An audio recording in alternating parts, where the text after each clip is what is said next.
Kicking off our list at number 10, afterlife servant. Ancient Egyptians were closely connected to the afterlife, or at least they tried to be. After a loved one passed, ancient Egyptians would ensure that they have everything that they needed in the living world as well in the afterlife, right? Every valuable belonging, everything that you held dear to you your entire life, ideally that's what you want to take to the other side, right? And that also included, sadly, lifelong servants. These masters were thinking about their necessities in the afterlife, and of course, being otherwise useless without their servant, they have to bring them too. Now, I know what you're thinking, right? That would probably suck for the other guy, right? Yeah, it did. It really did. Someone dies, now you gotta go too. You're like, what? Forced to be a literal ride or die. That is impossibly unfair. That's ancient Egypt for you. This tradition thankfully changed before many of these famous pharaohs that we know were put into power. So it didn't last forever, this horrible theme, this idea, but it did happen a lot. Famous pharaohs came into power and this tradition underwent a change, but eventually this practice led to the introduction of number 9.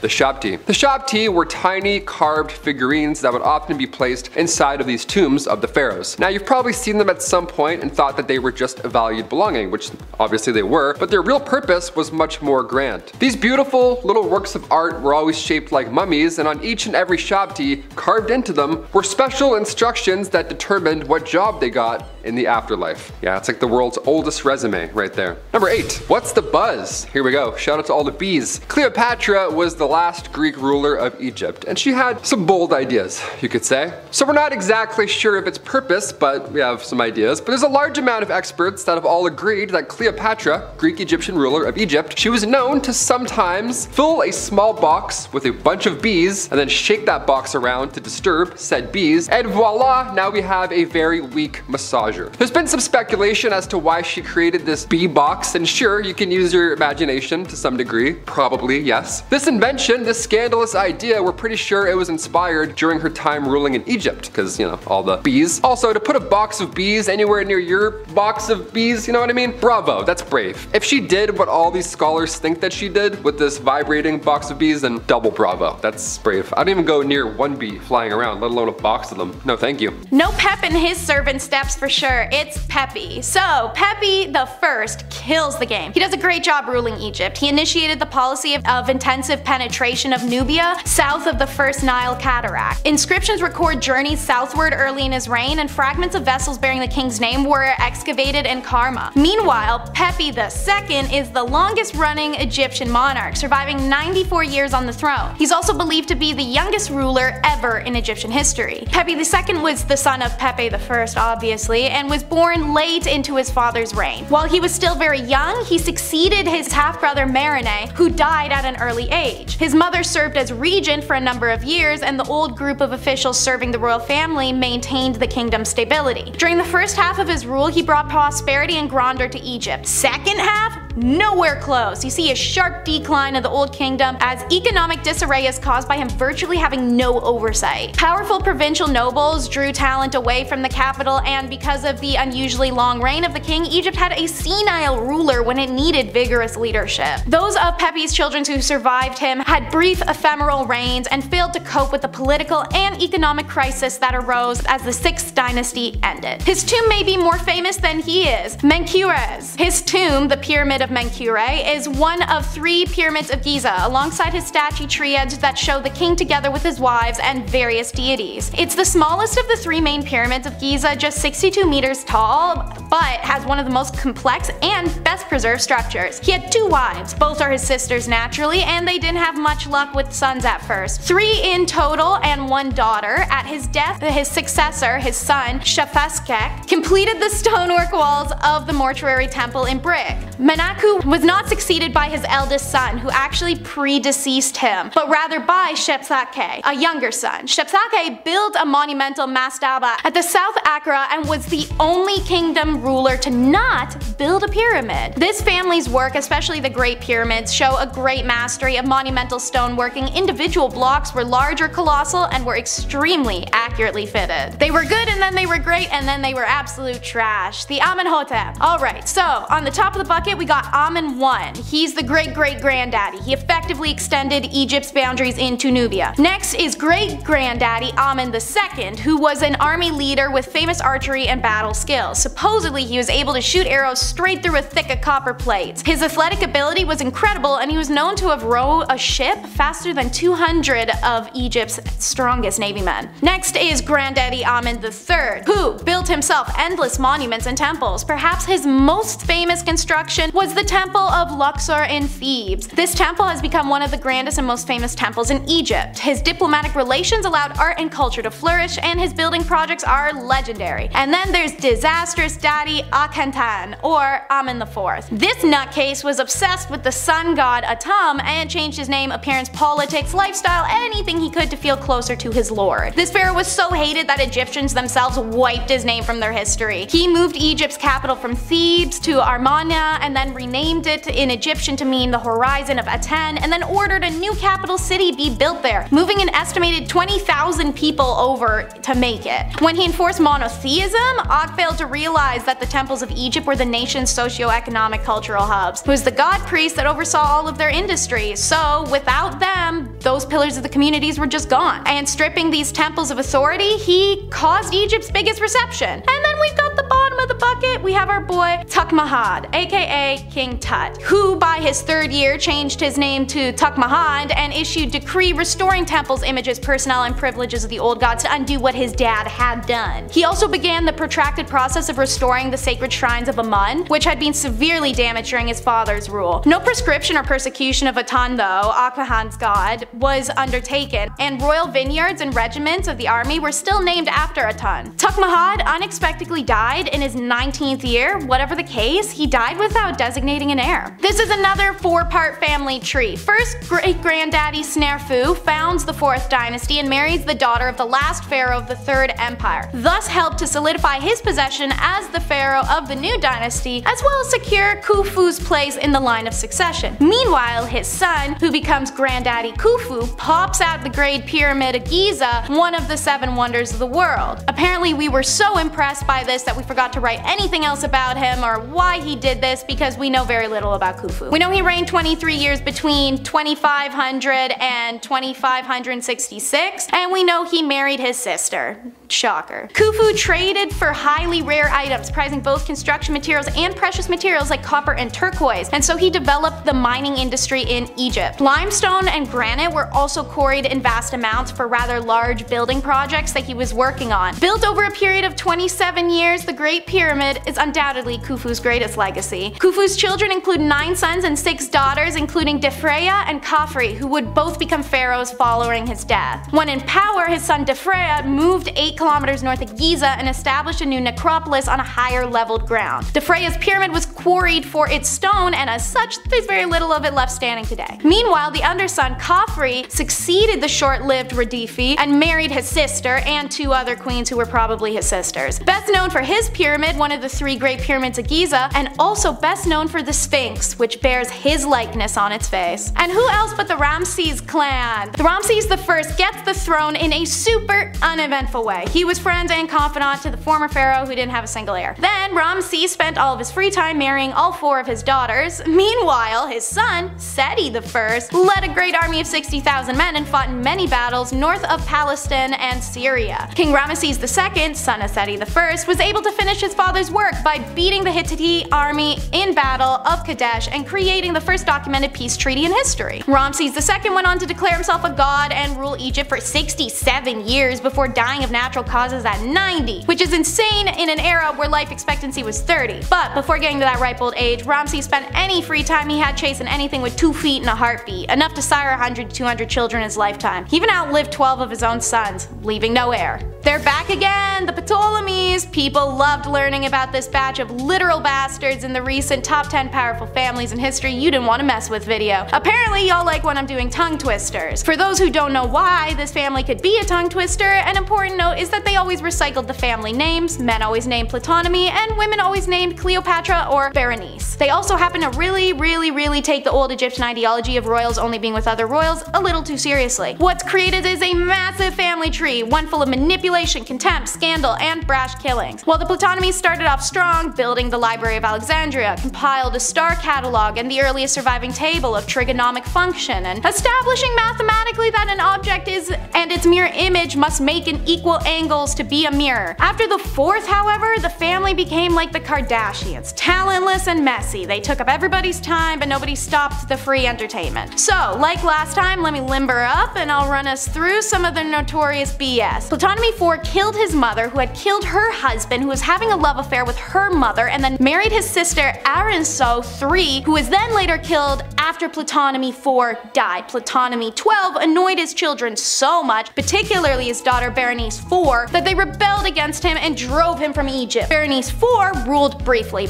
She probably had her sister killed. She certainly had her husband strangled, who wasn't a family member. She was beheaded on the orders of her father. Ptolemy XII. Ptolemy XIV was the younger brother of Cleopatra VII, that's the Mark Antony one, and possibly poisoned by that same sister. Ptolemy VII was then killed by his uncle, the next Ptolemy VIII, at a wedding feast, or he may have been killed by his own father, Ptolemy IV. Scholars disagree. It's so messy, my mouth's so dry. Let's go on to the next one. Our favorite bearded lady was part of this family. It's the Thutmose line. Granddaddy Thutmose I became king after Amenhotep died without an heir. Probably one of the previous monarch's generals. He came to the throne around age 40 and is thought to have ruled for a little over 10 years. Historians have generally described Thutmose II as a frail and ineffectual, just the sort of person that a purposely shrewish Hatshepsut could push around. Public monuments, however, depict a dutiful Hatshepsut standing appropriately next to her husband. Wife to Tut II, Hatshepsut failed in the more important duty of producing a son. So when Thut II died young in 1497, yet again, the throne went to a harem child. Duly named Thutmose III, this child was destined to become one of the great warrior kings of Egypt, but at the time of his father's death, he was too young to take the rule. As widow, Hat became regent leader until Thut came of age. Within a few years, however, she proclaimed herself pharaoh, a vile absurd. And in the 7 years past that point, she'd taken up cross-dressing imagery. Once depicted as slim and graceful queen, is now full-blown flail and crook-wielding king with the broad bare chest of a man and the pharaoh false beard, but also still long flowing hair and feminine features. Upon Hat's death in 1458, her stepson, then likely in his early 20s, finally ascended to the throne. Thutmose III was a skilled warrior who brought Egypt's empire to the zenith of its power by conquering all of Syria and crossing the Euphrates. The spoils from his many wars made Thutmose III the richest man in the world. His military accomplishments are recorded on the numerous monuments he built himself. Mr. Unpopular, Xerxes I, is number 10. Xerxes is one of 2 pharaohs on the list who wasn't actually Egyptian, and it ultimately puts homie in some hot water. He ruled during the 27th dynasty whilst Egypt was a part of the Persian Empire, having the throne from 486 to 465 BC. These Persian kings were acknowledged as a pharaoh despite not being Egyptian, so Xerxes the Great, as he was known, earns a place on our list by virtue of fame. He wasn't so great to the Egyptians though. He had a disregard for their traditions and religious beliefs and allocated funds away from their temple. He also banged his niece and gave her the robe that his wife had made for him, so his wife had her sister-in-law mutilated as revenge. It was this whole big scandal. But it caused Xerxes' brother to try and usurp him, something that Xerxes was already dealing with constantly, as back at home in Babylonia, as well as in Egypt, people were trying to steal the throne away from him, causing him to ping-pong back and forth between the two places. When he wasn't doing that, Xerxes was failing disastrously at trying to invade Greece. Eventually, the embarrassment of his consistent failure to do so and the endless coup attempts on him was a bit too much, and Xerxes abandoned the Egyptian throne. His failed attempts to invade Greece ensured that his portrayal by Greek historians, and by extension the film 300, hasn't been very kind. Number 9 is a famous hussy, Ramses II. This man could not keep it in his pants. Sure,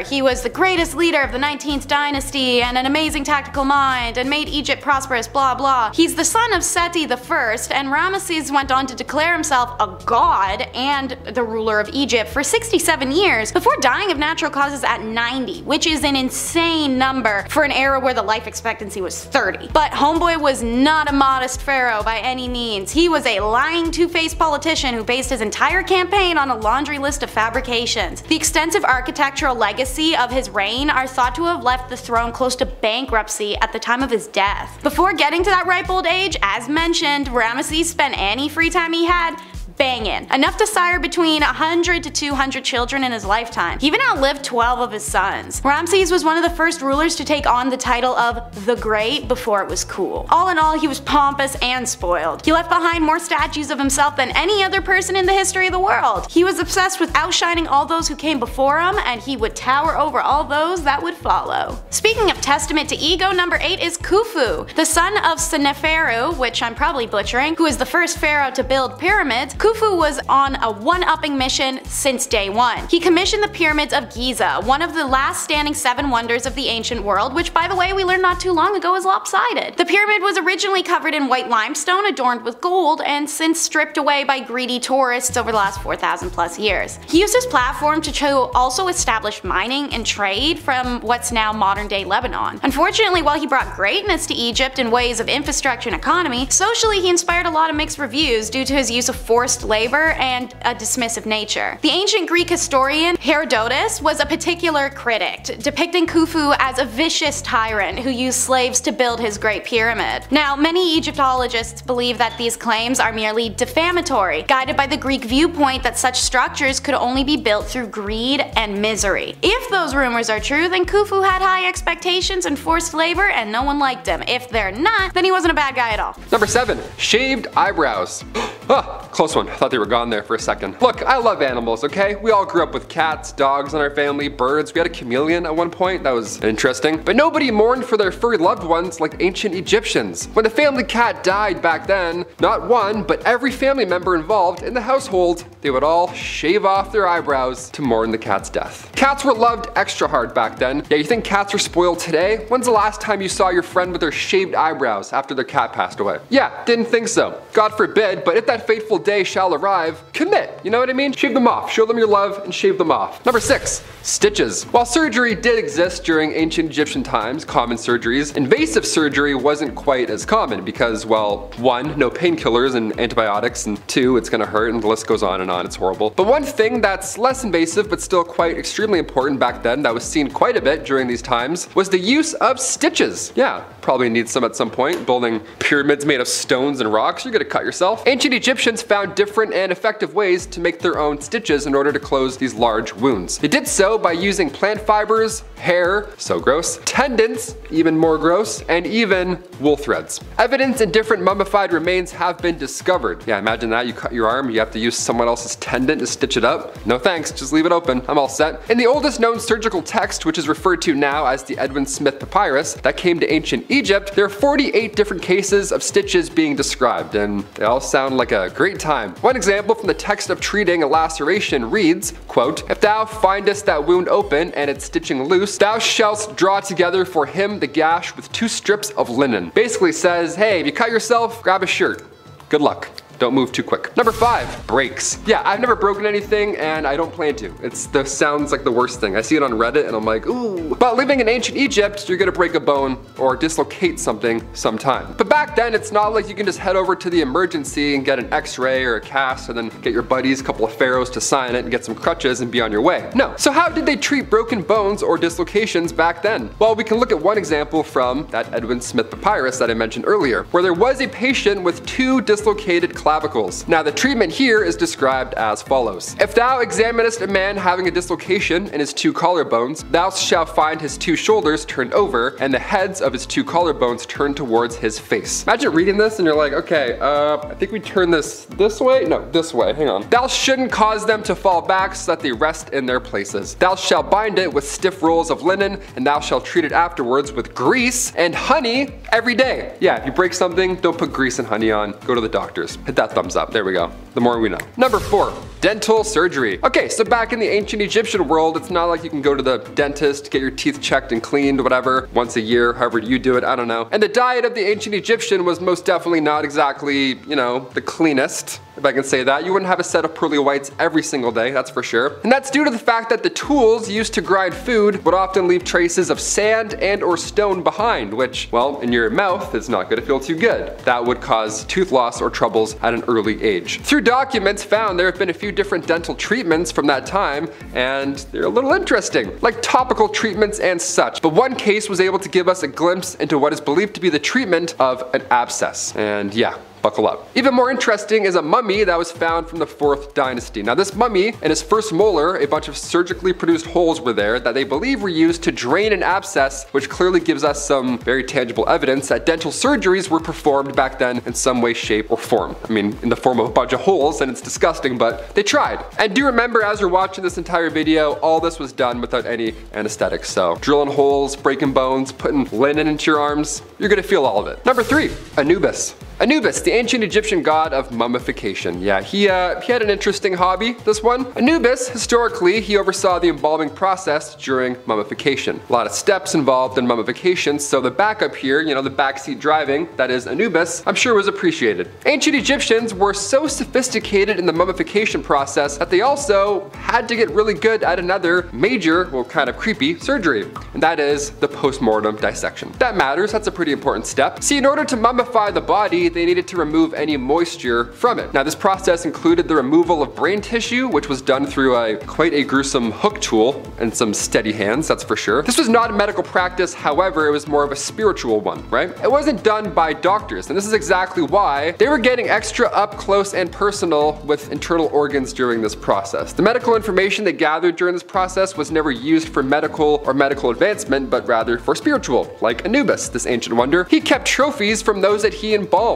Like, you know, different parts from people, that kind of thing. Word spreads, you know, hey, Anubis likes body parts, pass it on, this guy's weird. So in turn, for centuries now, Egyptians would then offer pieces of lifeless bodies to Anubis. They're like, you know what, hey, heard you like toes, big guy. Here you go, enjoy, put that in your jar. You love it. Whoever gave him the jackal head, great call, that was a great call. He loves that one, big fan. Number 2, dirty trick. The god Osiris ruled over ancient Egypt, but it wasn't an easy path, okay? Just like ancient Rome, there's always a jealous brother or jealous someone watching from the bushes, okay? Osiris's brother, Set, he was a jealous one, so he tried to take out Osiris at every single turn. Now, one elaborate plot was so crazy that it actually worked. This was like a saw trap set up. This is insane. So first, Set designed a coffin that fit Osiris's measurements, like to a T. So at a party, casually one day, Set challenged Osiris to hop into said coffin, challenging that if he can fit inside of it, the coffin is his. Yeah, like a gift. So for some reason, Osiris accepted the challenge, he jumped in, and as soon as Osiris got into the coffin, bam, Set locked him inside and threw the coffin in the Nile River. So in turn, Set then took over control of Egypt. Yeah, gotcha, got the last one there. So if any of your coworkers want to show you a coffin in the break room, respectfully decline the offer. It's probably a trap. And finally, number 1, scarab worship. Yeah, we're getting stinky for the last one. Ancient Egyptians, they worshipped scarabs. They worshipped dung beetles. Now, when we think about animals in relation to ancient Egyptians, we go to cats first. But really, it was dung beetles the whole time. They're OG, those little stinkers. Egyptians could not keep their hands or their minds off of dung beetles. The Egyptians would observe scarabs rolling these balls of dung, and they would roll them along the ground until suddenly each beetle would disappear just like that into a hole in the sand. Now, ancient Egyptians compared these patterns to that of the sun, which of course would go over and then leave at the end of the day. Just the ball rolling and then disappears. I can see the connections. Now the god Khepri was depicted as a man with a massive scarab as a head, so he was responsible for rolling the sun across the sky every single day. And no, the sun wasn't a big ball of poop, it was just a big ball of life. Number 10, overshadowed and the beard. Hatshepsut for a long while was content to play the supporting role among Egypt's royals, but when she decided she wasn't anymore, things took a turn. She was the daughter of Thutmose I and wife/sister to her half-brother Thutmose II. I know, don't worry, I'll address it later in the video, stay tuned. When he died in 1479 BC and left their son as heir, she took on the role as regent to Thutmose III, but she basically just acted as the rightful ruler. As the young king came of age finally, she declared herself Pharaoh. The strangest part was that she chose to portray herself in pictures as a man with a male body and a false beard. She said that the god Amun was her father and insisted that he commanded her to take charge of Egypt. Who's gonna argue with a god, right? But no one could quite explain the issue with the beard.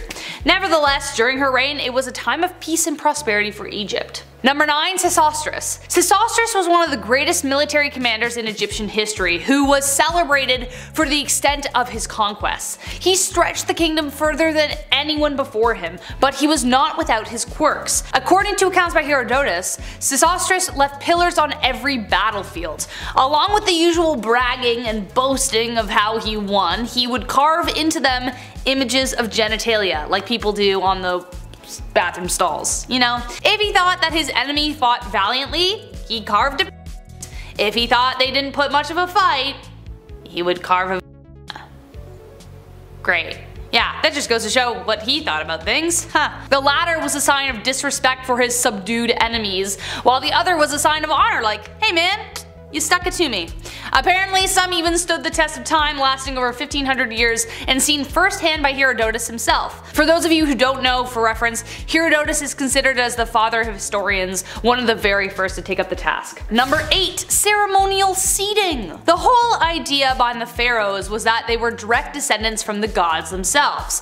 Therefore, they too had deific powers and had the capability of restoring life to the land. The Nile River had significant importance to the people of Egypt. It provided fertile soil and water irrigation. It was pretty awesome. In order to ensure its abundance would continue, pharaohs would organize a festival where they would ceremoniously fill it with their seed.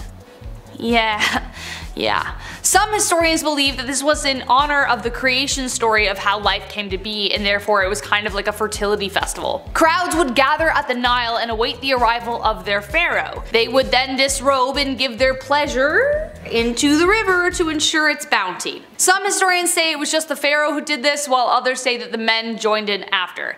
Evidence still remains pretty slim as to whether this really did happen, so take this one with a grain of salt, but that's not to say that there isn't any evidence at all that it did happen. So there. Number 7 is Cambyses, the animal hater. This is the other Persian pharaoh on our countdown, and he too enjoyed picking on the Egyptians he ruled, but in a very indirect way. See, Cambyses enjoyed watching animals suffer. It said in his spare time he put on fights between lion cubs and puppies and made his wife watch as they tore each other apart. In fact, nearly every story coming out of Egypt at the time of his rule told about Cambyses involved him ruining the life of one animal or another. Early on, he went to see Apis, the bull that Egyptians treated as a god. Right in front of the priests dedicated to Apis, he pulled out a dagger and just started stabbing the bull until it died, laughing at them and saying, "This is a god worthy of the Egyptians." What a prick. Number 6 is Menkaure, the pharaoh who refused death. Even though the title of pharaoh calls them undying and the pyramids are built to take them to the afterlife, you can't blame a person for still being fearful of what happens after they close their eyes for the last time. 25th century BC pharaoh Menkaure is the poster boy for that fear. An oracle once came to him and reportedly told him he only had 6 years left to live. Menkaure was terrified and decided to do everything he could to avoid it, even fool the gods. His biggest plan revolved around the idea that as long as night never came, a new day could never start. If a new day doesn't begin, time couldn't pass, so he couldn't die, right? Right. Anyways, on this basis, for the rest of his life, he lit up all the lamps he could and convinced himself it was always daytime. He would not sleep and forced countless serfs to suffer with him this way. Every night, he stayed up drinking and celebrating the success until the day he died, because the gods will always have the last laugh. Sorostus, the genital king, is number 5. Why genital king? Well, aside from being one of the greatest military commanders in Egyptian history, he commemorated his success in a unique way, by setting up a big pillar with a picture of someone's genitals on it. Male or female, he wasn't picky. He sent warships and troops to every corner of the known world and stretched his kingdom further than anyone else ever had, leaving these pillars on sites of every battleground. Aside from genitalia, the pillars were of course ingrained with how he had subdued his enemies and how certain he was that the gods were in favor of his invade everyone policy. Quite cocky of him. The genitals depicted were based off of how valiantly their opponents had fought their invasion. Male depiction indicated that they were strong and brave soldiers, but the female depiction, well, it meant the word that we are all thinking. These pillars were left all across the continent and they stood the test of time. 1500 years later, after being erected, they still stand in Syria, engraved with the genitals of failure. Look up the word spoil and you'll see number 4 is Pepe II. He was the longest ruling Egyptian monarch, surviving 94 years on the throne. The first half of this rule he brought prosperity and grandeur to Egypt. Second half, nowhere close. In fact, it's the mark of the sharp decline of the old kingdom of Egypt, as economic disarray was due to him virtually having no oversight. Pepe was made pharaoh in his early teen years, so naturally he got the spoiled brat treatment from mommy. A great example is shortly after being being crowned, an explorer sent to trade and collect ivory, ebony, and other precious items had written him a letter reporting that he had met a dancing pygmy. Why? This is the greatest thing Pepe had ever heard! He had to see it for himself. So he demanded its transport back immediately and to abandon all precious materials they'd gathered in return for a high reward. Well, he got his dancing pygmy, and he got pretty much everything he's ever asked for. He learned to accept that he was more important than other people. By the time he'd grown up, he was so corrupt that he made his serfs strip naked, cover themselves in honey, and follow him around just to keep the flies away. Number 3 is the klepto gaslighting Amasis. He's remembered as a total prick. Amasis actually made his way onto the throne after the current pharaoh had sent him to calm down a rebellion, but when he got there he realized the rebels had a pretty good chance of winning, so he decided to lead them instead. Amasis decided the best way to tell the king about his change of sides and a declaration of war was by lifting his leg, farting, and telling the messenger to take that back to the king. He was a rampant alcoholic as well as a kleptomaniac. Apparently he would steal his friends' stuff, put it in his own temples, and then try to convince them that they had never owned it in the first place. However, amongst all his bratty behavior, Amasis brought some major reform to oracles. One example actually comes from when he was a poor thief on the street. When he had been caught stealing, he'd been sent to stand in front of oracles who were supposedly be able to divine tell whether he was innocent or guilty. Well, once he was king, he remembered which oracles had pronounced him innocent of the crimes he had committed, had them punished for fraud, because if they'd actually been able to speak to the gods, they would have known he was always guilty. Number 2 is cutting down on crime, Actus Sains. Amasis wasn't tolerated for long and he was overthrown the way he'd done to his predecessor. This time the rebellion was led by the Ethiopian Actus Sains, who believed in a gentler approach to kinghood. Actus Sains fought for the crown literally because of a magic spell he'd heard about, and also to deal with Egypt's criminals in a flashy new way, controlled exile. Every person who committed a crime he ruled would have their nose cut off, and then they'd be sent off to the town he called Rhinochlora, literally the town of cut off noses. It was exclusively populated by these now noseless criminals struggling to survive in the harsh landscape, drinking dirty water and eating trash or the odd stray quail that came through. Something like this may have seemed harsh, but it was actually considered benevolence at the time. Roman chronologers of Rhinicola, or Rhincolora, whichever it's pronounced, wrote an example of how Actus Sains was actually considering a kindly manner towards his subjects. So keep that in mind when you're doing a comparison of now versus then. And in at number 1 is Akhenaten. This pharaoh was so hated that the Egyptians themselves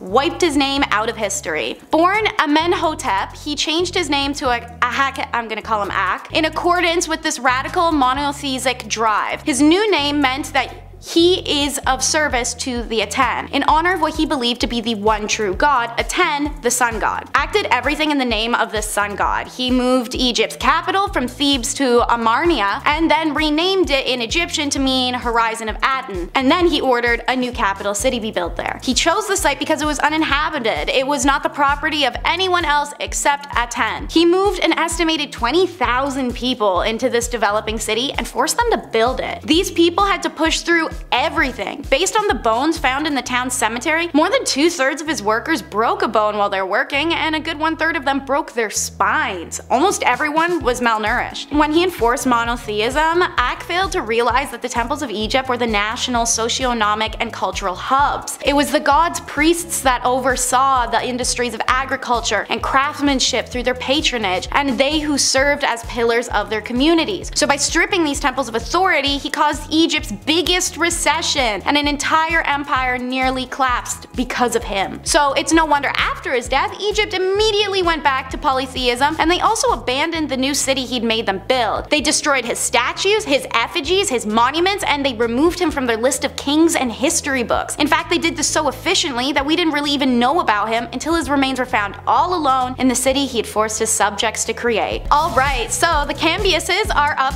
first. Cambyses was the son of Cyrus I and the successor of his father in Anshan as the king of Agistius of Media. According to the 5th century BC Greek historian Herodotus, Cambyses married a daughter of Astydius, by whom he became the father of Cyrus II. Cambyses II, aka Cyrus II, performed the ritual duties of the Babylonian king at the important New Year festival of 538 and of 530. Before Cyrus set out on his last campaign, he was appointed the regent in Babylon. That campaign was the conquest of Egypt, Egypt, planned by Cyrus, and was a major achievement of Cambyses' reign once captured. This is the lunatic who liked to torture animals for entertainment and notoriously killed the Apis bull to torment the Greeks who worshipped it. Cambyses was traveling through Syria on his way back to Persia when he first heard reports of a revolt there, and then he died mysteriously in Syria in the summer of 522, either by his own hand or as the result of an accident. This is one of the few Persian families to have held the throne, the Xerxes line. First we have the granddaddy Xerxes I,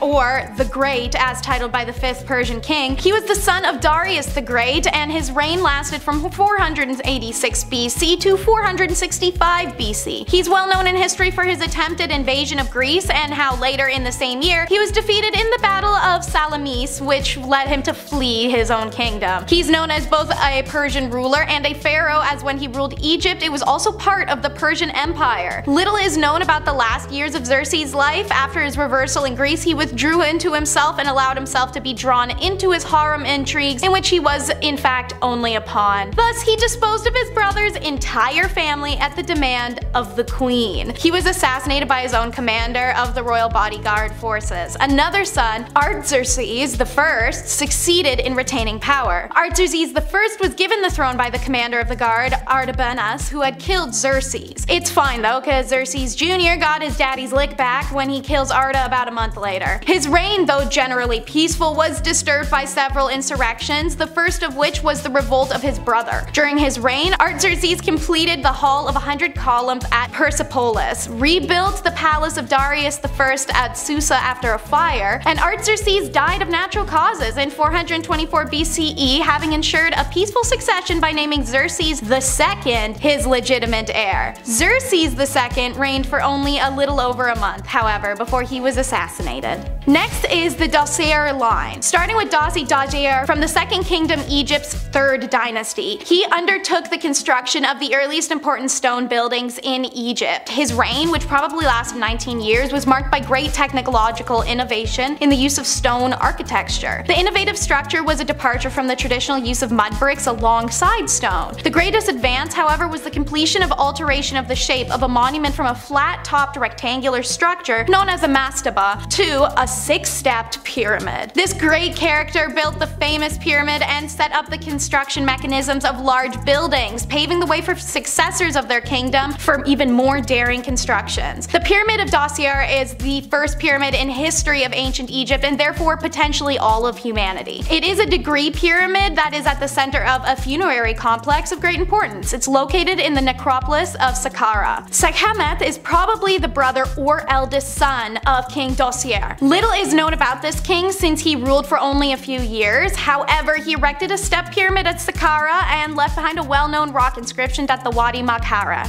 Number 7. Board games. I love board games a lot, even Monopoly. I have the patience for it every now and then.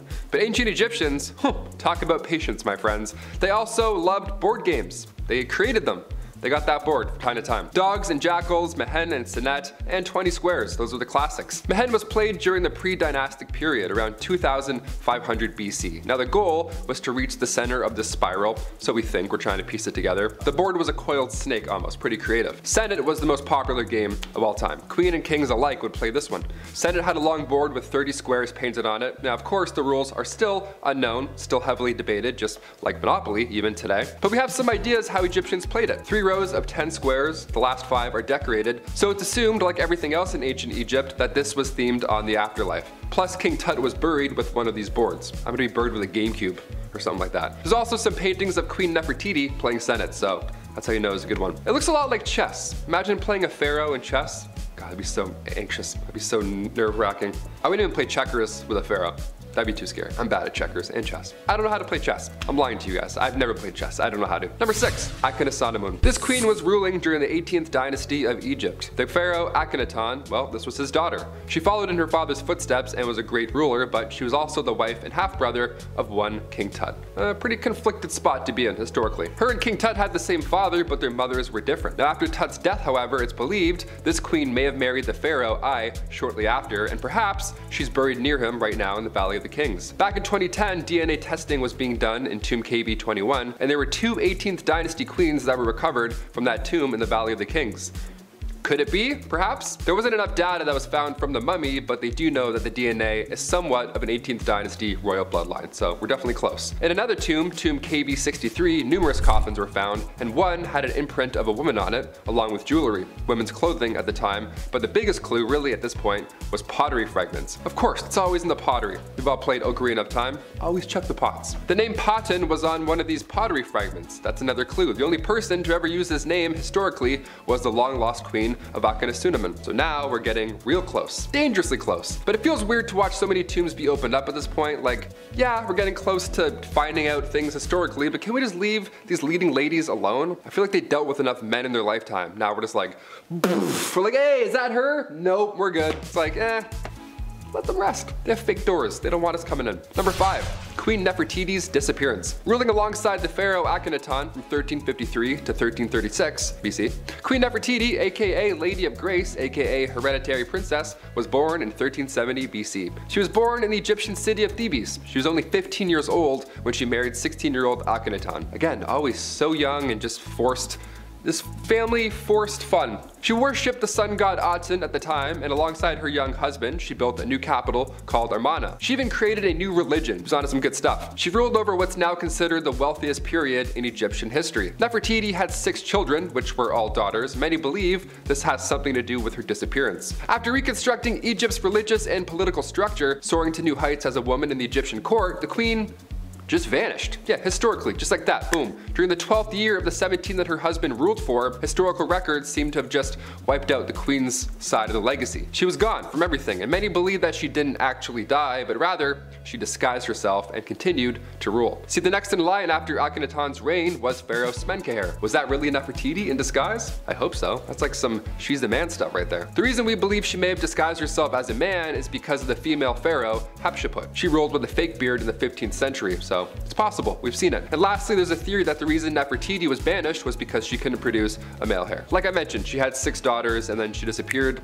This is ancient history we're talking about. Always brutal, no matter what. Beautiful, but brutal. Number 4, Cleopatra's. Sure, she may have been born in Egypt, but Cleopatra, despite what many believe, was not Egyptian. She was the last Greek ruler of Egypt, and after Alexander the Great's death in 323 BC, Ptolemy then took over Egypt, which in turn launched this wave, this dynasty of Greek rulers that lasted for centuries. DNA-wise, she was barely Egyptian, but as she grew up, she was determined to learn all about Egyptian culture. And due to political structure, she started to style herself after the goddess Isis. She was the first Cleopatra that claimed to be Isis after the 3rd Cleopatra. Yeah, there's way more than we think.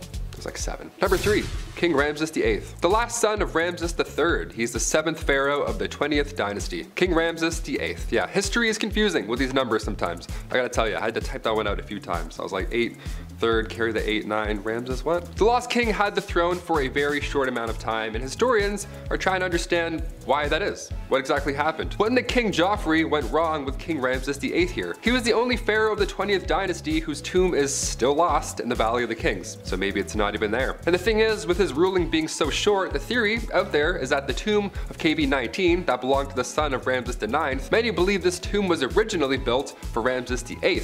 But once he became king, everybody saw his true colors. They must have changed their mind at that point, or changed their lane or something. They were like, maybe not him, you know? There is a confirmed tomb that was never used for Ramses VIII, and that was tomb QV43. That was in the Valley of the Queens. It was made for him, but never used. Again, more mysteries. The poor souls who had to build all these tombs, and they're like, you don't need it? Okay. 57 years to make that tomb. You sure you don't need it? Okay. Number 2, baboon police. Ancient Egyptians worshipped lots of animals. We mentioned that earlier. They had zoos and elephants surrounded in ivory, all that good stuff. At one point or another, you've heard about how cats were highly respected back then, worshipped. But they also worshipped other animals as well. Sorry, cat people.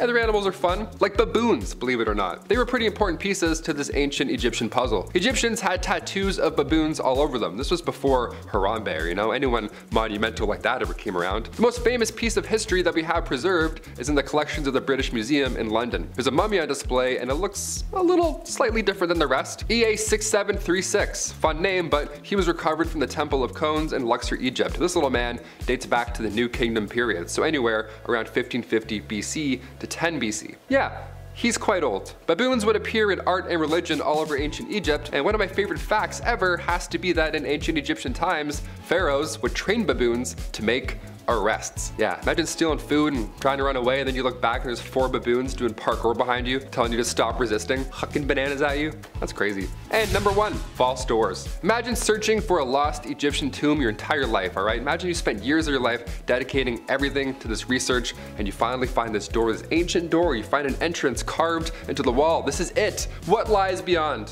You try and carefully open it with a team of archaeologists, but it won't budge because it is a fake door, my friends. It is a false door. Yeah, you just got juked out from a guy 4,500 years ago. He's like, gotcha. Took long, we did it. False doors in ancient Egyptian tombs are very common. Ancient Egyptians believed that these false doors were a connection to the dead. How beautiful is that? And that is how spirits were able to travel from here to there, and back and forth. See, most false doors can be found on the west wall because Egyptians believed the west to be the land of the dead. The west. That's the west. Which way? Which way is north? Your west, my east. How does that sound? There we go. Number 10, snake eyes. Well, not exactly snake eyes, but after extended use of belladonna drops in the eyes, you would probably wish that a snake bit you in the eyes. Belladonna is poisonous. It's a no calzone, red flag. But yet it was still used by Egyptian royalty. Basically, the drops of poison would dilate your pupils, and that would be considered to be beautiful. For some reason, I guess, okay. Extended use of the drops had terrible side effects for the user, blindness being one of them. You gotta remember, folks in this time have no social security, and the best doctors can do for you is tell you to go take a bath in crocodile dung.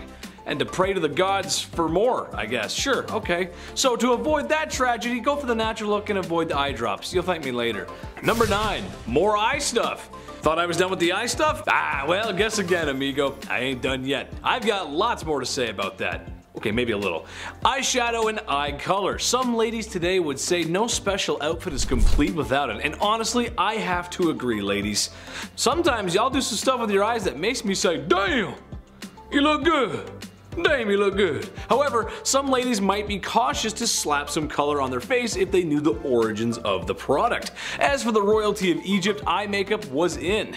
Seemed to be a trend. However, they weren't so cautious of where their makeup got its origins. Egyptian eye glitter had 2 key ingredients: applicable powder and bugs. Yeah. You know the super colorful ones that are like really big and you wouldn't want to be around? Yeah, those. Beetles, scarabs, and pretty much anything you could find. They would then crush them into a heavenly pulp and smear it all over their royal faces. I have issues with spiders and wasps as it is. I have no interest in wearing them whatsoever. I actually hate wasps. That's just, even just crushing up a bunch of, and just, oh, this is good. Oh, I love this. This is the best. Yeah, no, don't do that. Number 8, sweet traps. When you're royalty of one of the most successful empires and civilizations in human history, it means you ain't gonna lift a finger. Less than any other celebrities do today, probably. So what to do with all that extra time in your hands instead of living like everyone else? Well, how about a picnic? Oh, that sounds nice, actually.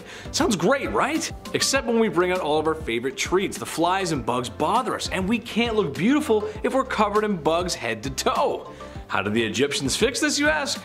Well, it's simple. Don't let the bugs bite you in the first place. Basically, you get one of your forced volunteers, maybe a couple actually, and you slather the poor devils in honey, till they look like your favorite pastry from Tim Hortons. Place said glazed serving away from the picnic, and now you can enjoy it in sunshine and peace. The screaming of being eaten alive by bugs might dampen the mood, so just wear earplugs, it's fine. You stay over there and just get eaten, it's fine, no problem. No problem. At number 7, the ancient hub. Back in ancient times, people needed some spicy content to make themselves happy, you know? Before we had OnlyFans and the hub, people in ancient Egypt had their own adult content to enjoy during their alone time. This piece of content was called the Turin Papyrus, and it was essentially just a scroll of a bunch of images on it with people getting busy in some frankly unimaginable positions. Like, I don't know when the Kama Sutra was created, but I feel like the Turin Papyrus certainly gave it a run for its money. The purpose of this papyrus is pretty much unknown, but there are some theories to explain its origin and why it was created, some thinking that it had political ties or something. Either way, historians use this document to further understand times in ancient Egypt. At number 6, magic attraction. You know, we can't always have the best game when it comes to finding a partner. Sometimes it can be hard to get someone to go out with you. Many people just don't give up until they succeed, and sometimes that means that they will go to many lengths just to get a date with their crush. This was seen a lot in ancient Egypt, and at one point in later years of their civilization, they practiced magic to attract the one that they loved. Turns out that they practiced voodoo to get someone interested in them, and it was commonly done by men seeking out the woman of their dreams. In one case of this voodoo for love practice, a man had a magician make a voodoo doll of a woman that he wanted all to himself. The magician pierced the figurine with bronze nails and inscribed a tablet on it with a spell saying that this woman would not be able to drink, eat, or be with another man besides the one seeking her out. The spell also supposedly summoned a demon to follow her and pull her hair and intestines until she found her way to him. Sounds a little intense, but hey, I guess that's just what you do when you don't have Tinder. At number 5, Sneaky Link. In ancient Egyptian literature, women were often portrayed as seductresses. One of the more famous stories telling the tale of a seductress is one called the Tale of the Two Brothers. Essentially, the story goes that a man, his wife, and his younger brother all lived together. One day the two men went out to do some farm work, and while they were out, the one man told his brother to go back to the house to get some grain sacks. When he reached the house, the wife noticed the brother and complimented him on his strength and tried to seduce him. The brother got angry and refused, but told the wife that he wouldn't say anything to her husband about their encounter. Still, she was worried that the brother would snitch, and so she made herself look like she had been beaten up, and when her husband returned, she pretended like the brother was the one who tried to seduce her. The husband got angry and threatened to kill his brother, but in an attempt to save his own skin, the brother told the husband the truth and even cut his bits off and threw his pee-pee into the river just to prove his point, where it was promptly eaten by fish. Unfortunate. The husband then returned home to his wife, where he killed her and fed her to dogs. Not a happy ending for anyone, but it gives you a real sense of how adultery worked back in those days. At number 4, no Viagra. Just like anyone else these days, back in ancient Egypt, sometimes people had performance issues. Impotence was apparently a really big issue for many Egyptian men.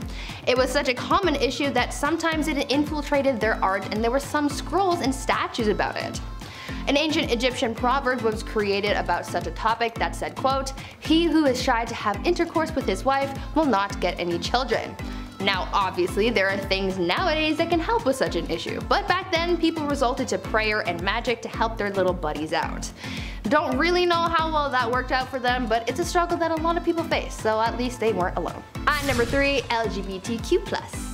As with anywhere on Earth, there were same-sex relationships, and the same goes for ancient Egypt. However, documentation of such things were far and few. The only 100% clear-cut case of same-sex relationships that was documented in ancient Egypt comes from the story of Horus and Seth.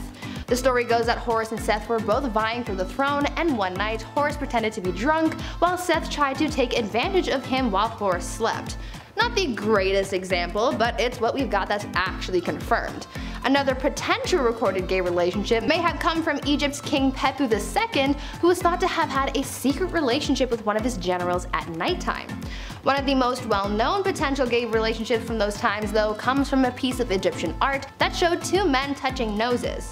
Doesn't seem like anything too intimate, but back then touching noses was another way of kissing. The two men depicted, though, were thought to be brothers, so it's theorized that there was something a little spicy going on there, but we don't have to think about that one too hard. At number 2, dirty insults.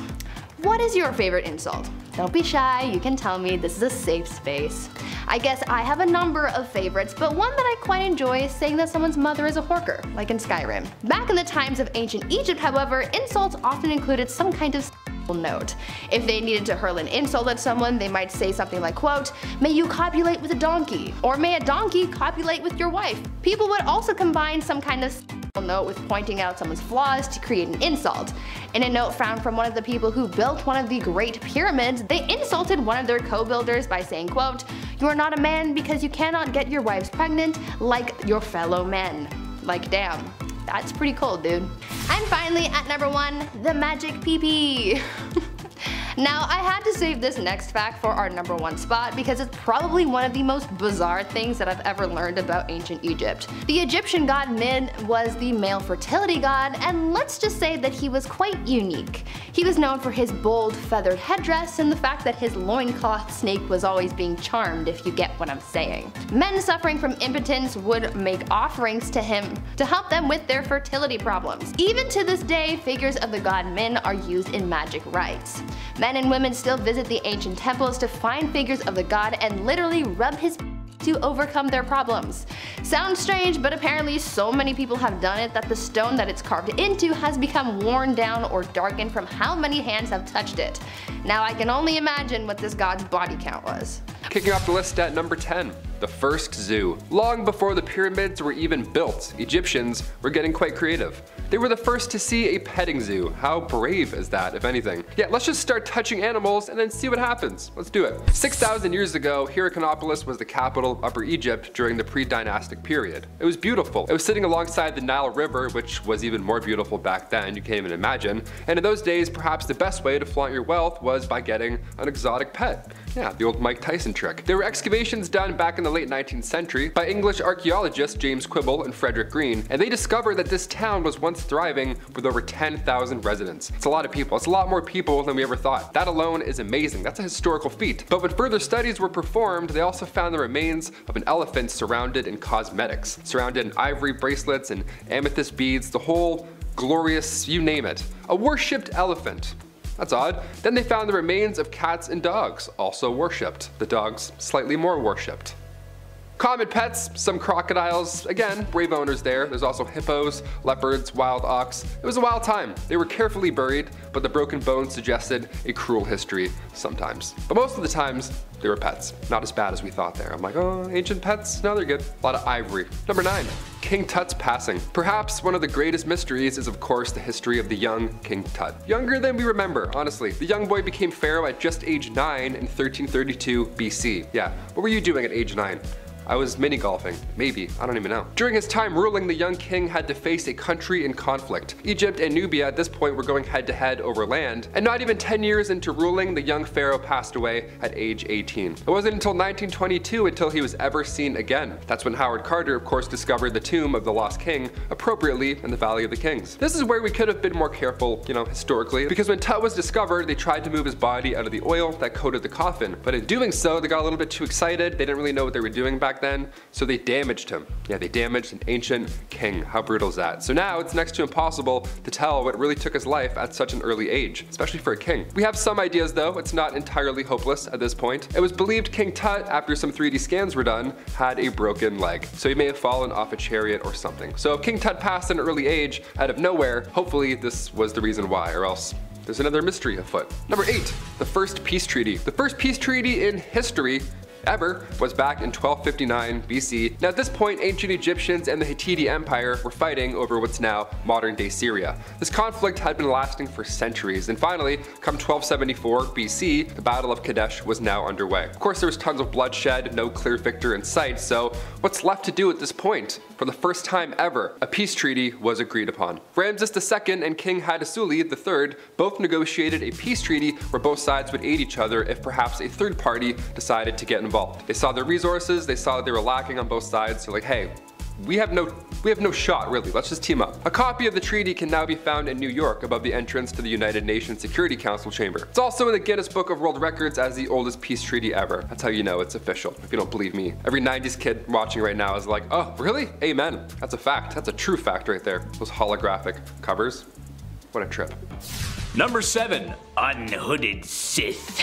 Circumcision is important in a lot of cultures of yesterday and today. Now at this channel, my job is to come out here every week and make you laugh. So to the men out there who still have their Jedi robes, imagine every day of your life you got sand in places that sand shouldn't be. Anakin Skywalker's worst nightmare, and honestly explains why he hates sand so much. But perhaps one of the reasons Egyptians used this hygiene service was to stop sand getting in their wiener's one-eyed bandit. There's no showers, nothing to really get it out once it's in there. That's no good. I guess you could take a dip in the Nile River, but there's too many crocodiles in there, and who has the time to jump in the Nile River when they're busy being forced to build large structures that will stand the test of time? So you better line up, fellas, or be cursed to feel like Anakin Skywalker for the rest of your life. The prequel one too, not the cool animated one, the one that whines a lot. That one. You don't want to be that one. Number 6, nice dentist. Turns out not all Egyptian dentistry is completely awful. It turns out they may have come up with the first toothbrush. Other civilizations had examples of one too, so it's hard to tell exactly, but the Egyptians had one. But one thing they did have over everyone else were Tic Tacs, or breath mints actually. Honestly, this makes a lot of sense. Imagine it was Valentine's Day, you just walked past a large pyramid. There's sand in places on your body where sand just shouldn't be. When you notice the smell of your breath, and it's something awful. But not to worry, because you purchased breath mints from the market. Yes, that's right. Now smooching with your Egyptian sweetheart can go on without a hitch. The mints were made from nice smelling herbs and mints, sometimes roasted over a fire to form little candies. An ancient Egyptian solution to an ancient Egyptian problem. Kinda like that one actually, kinda nice. Could put a mint in, it's kinda nice. Number 5. What? I didn't have any corn! Austin Powers reference for you. You know the character I'm talking about, I can't say it. Here's a hygiene product that just makes me question life. The very fabric of our existence. Whether it was the Big Bang or the almighty creator, there's just no way this was ever meant to happen. It doesn't make any sense. One day, somebody was walking along the Nile River and was unfortunate enough to step in crocodile droppings. Now, most people would say gross and move on. Oh, no, not the people of ancient Egypt. They felt the stinky, squishy unholiness on their feet and said, yes, we must bathe in this. And they did. They took the forbidden mud bath, the brown tsunami, the cesspit of no hope. You can call it whatever you want, really. It's horrible either way you look at it. Supposedly it was meant to keep you young and beautiful. My only question would be, at what point did they realize poo baths were a mistake? Was it when they were smelling it and it was bad? Or was it when it accidentally got in your mouth or something like that and you're just like, oh what, what got that out of my mouth? That's the Scottish Egyptian, in case you were wondering. Number 4, waste removal. This one is kind of a broad stroke, but hear me out. There's no plumbing, no waste removal, and people kind of just go wherever they want. A lot of that unhygienic waste is kind of just laying about. However, the people of Egypt also had the advantage of the Nile River, which means they use that bad boy for everything. Transport, irrigation, a water source, and of course, a bathroom. Which, in case you didn't know, your source of water and irrigation should be two separate, they shouldn't go together, that's not good. This is a good explanation for the plagues of Egypt, besides the sin, bad sinners, no sinning. As years of that kind of negligent waste management are liable to make any pharaoh sick. Don't mix your water with the poo, don't do that, that's bad, don't do that. Number 3, sunscreen. This should come as no secret to anyone out there, but with my rosy cheeks and fair complexion, I would not do very well in the suns of ancient Egypt. Honestly, I don't know how Luke Skywalker lived on Tatooine with those twin suns. Without a little copper tone action, you know what I'm saying? The Egyptians had an answer to that problem, however. Not the whole living on Tatooine part, that just kinda sucks no matter what. Blue milk is weird. They had a makeshift sunscreen using rice bran extracts and a few other ingredients that were meant to help protect against the sun's rays. How effective was it really? Not sure, cause the only stuff I'm willing to test out is the real stuff. And if I get burnt, then I start peeling. And then somebody has to rub aloe vera all over me. Be right back, I'm gonna get some sun. Number 2, cursed craft dinner. You've got no plumbing in your palace, and it's time for dinner. So how does an Egyptian royal make his favorite pot of KD without water? I mean, if college kids can do it in their dorm room, surely they can master the art of post-secondary cuisine. Well, for some unlucky folks, it means taking a pot and walking down to that old Nile River. Almost like people rely on water or something, and take a big scoop of water and bring it back. But while you begin to scoop some water, you may notice someone is picking up crocodile dung. And people are bathing in the water. And to your left, there's a maiden washing clothes, and to your right, there's a man doing something I can't repeat on YouTube. Oh well, time to scoop some more water up and consume this clean, nice water at home. Oh, this is the best. Tastes like the village. It's nice. Number 1, pink milkshake. Does it still count as hygiene if you ain't breathing? I say yes. Besides the pyramids and maybe the Nile, mummies are the most famous things about Egypt. And in a weird way it is hygiene. Hygiene for the afterlife. When someone super important passes on, it's time for a little game of operation. Stomach, liver, intestines are removed and put into jars. You never know when you might need that next. The heart is left because it's the heart, and the Egyptians were die-hard poets, so you gotta souls in there, you gotta keep that. The most grim process to me, however, is turning the human brain into a forbidden milkshake by mashing it with a small spike and then draining it out in what must have been the grossest waterfall ever. Oh god, oh god, that's so gross. Anyway, then you take some linen and start wrapping the mummy up like a dad wrapping last minute gifts on Christmas Eve. Bada bing, bada boom, there you go. Buddy is prepped for the afterlife. Don't mind me, I'm just gonna be sick from the brain milkshake. Ooh. At number 10, creation. Every religion and civilization from the dawn of humanity has come up with their own unique stories as to how the world was created. Some civilizations have credited aliens, others have credited a benevolent god, and many of these gods have their own unique ways of creating life. Though we've heard stories of gods creating people out of things like corn or mud or just thin air, I don't think these stories could even compare to the ancient Egyptian story of creation. These ancient people believed that their very first god, Atum, created himself. As such, he had no wife and literally no one else to potentially procreate with, and so to create his and thus create humanity, he busted it. Literally. He just gave himself a 1-2 meat massage and boom. Out of that process, he created his kids Shu and Tefnut. A very fitting name if you ask me. This legend, I guess you could say, created the term the god's hand, and this was used to refer to women back in ancient Egypt since Atum's hand played the quote-unquote female role in the creation of his offspring. This term was also carried over into other civilizations like in the Greco-Roman period, so if you ever hear someone say god's hand, now you know where that came from. At number 9, cheating death. These days, if you get caught cheating on your partner, the worst that could happen to you is you break up, or you get a divorce, or maybe even get exposed on social media. But back in the times of ancient Egypt, the punishment for adultery was much worse than having your relationship end. Instead, your life would be the thing that ends. Obviously, in any civilization, any kind of relationship can always happen outside of a marriage. The only varying difference is the punishment for it. For the ancient Egyptians, being caught having an adulterous relationship was punishable by death. Pretty harsh for having a sneaky link, but I guess they took their relationships much more seriously back then. One of the most famous cases of a serial adulterer, if you will, came from a man named Peneb, who was known to sleep with many married women and even had his own son join in on his escapades too. As you can imagine, things didn't really end well for them, so if you ever go back in time to ancient Egypt, just be careful of who you sleep with. Before we continue talking about some of the things that your teachers might not have taught you about ancient Egypt, why not leave a like on this video if you're enjoying it so far, and while you're at it, consider subscribing to the channel to see more videos like this one. At number 8, ancient WAP. Last year, there was a huge scandal concerning Cardi B and Meg Thee Stallion's song WAP. It's a pretty racy song that had a lot of people up in arms about it, and it was all over the news. I mean, if you ever heard any songs from the early 2000s, then you would know that this kind of musical content really isn't a new thing, and school songs have been a part of society for a really long time, but it might surprise you to know that they even had some risque songs even back in the times of ancient Egypt. Historians have discovered some of these songs, one of which I can recite to you, and it uses some pretty imaginative wording to describe a woman's body.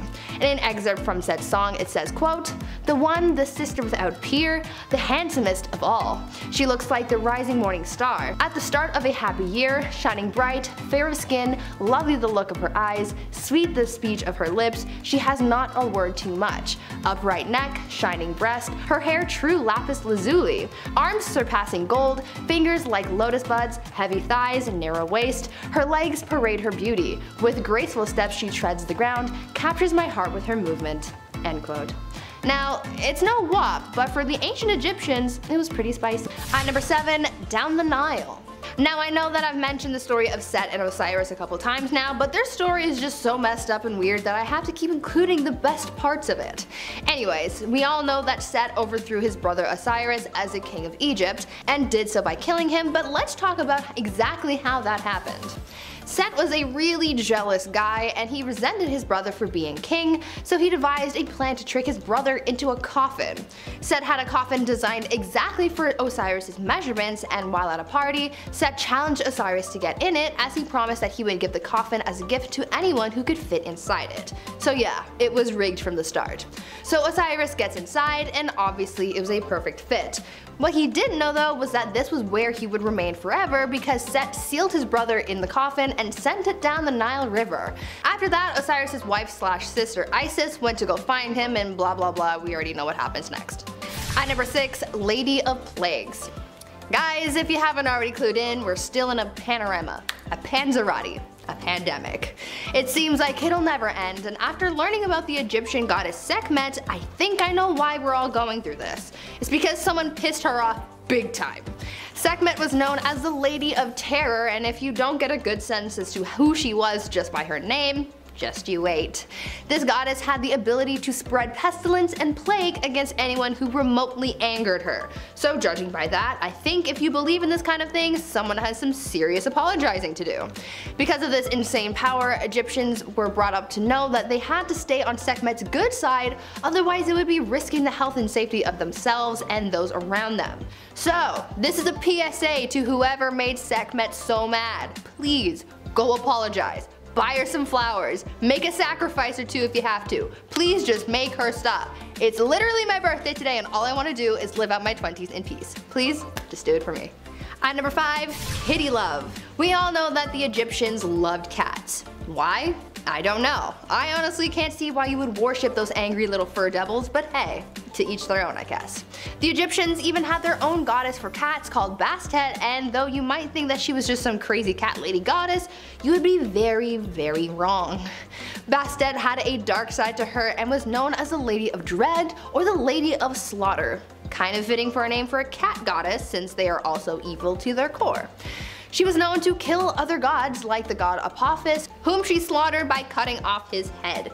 Regardless of her dark past though, the Egyptians still worshipped her, and many even worshipped her by bringing her offerings of mummified cats to her temple. Cats bring out the darkness in people, I'm telling you. At number 4, boozy blood. Sometimes we make bad decisions when we're emotional. Like those times that people punch walls when they're really mad and totally regret it afterwards. Well, even though they were deities, sometimes the Egyptian gods would do some regrettable things too. Ra, the sun god, had a mighty temper and was known to make some pretty rash decisions.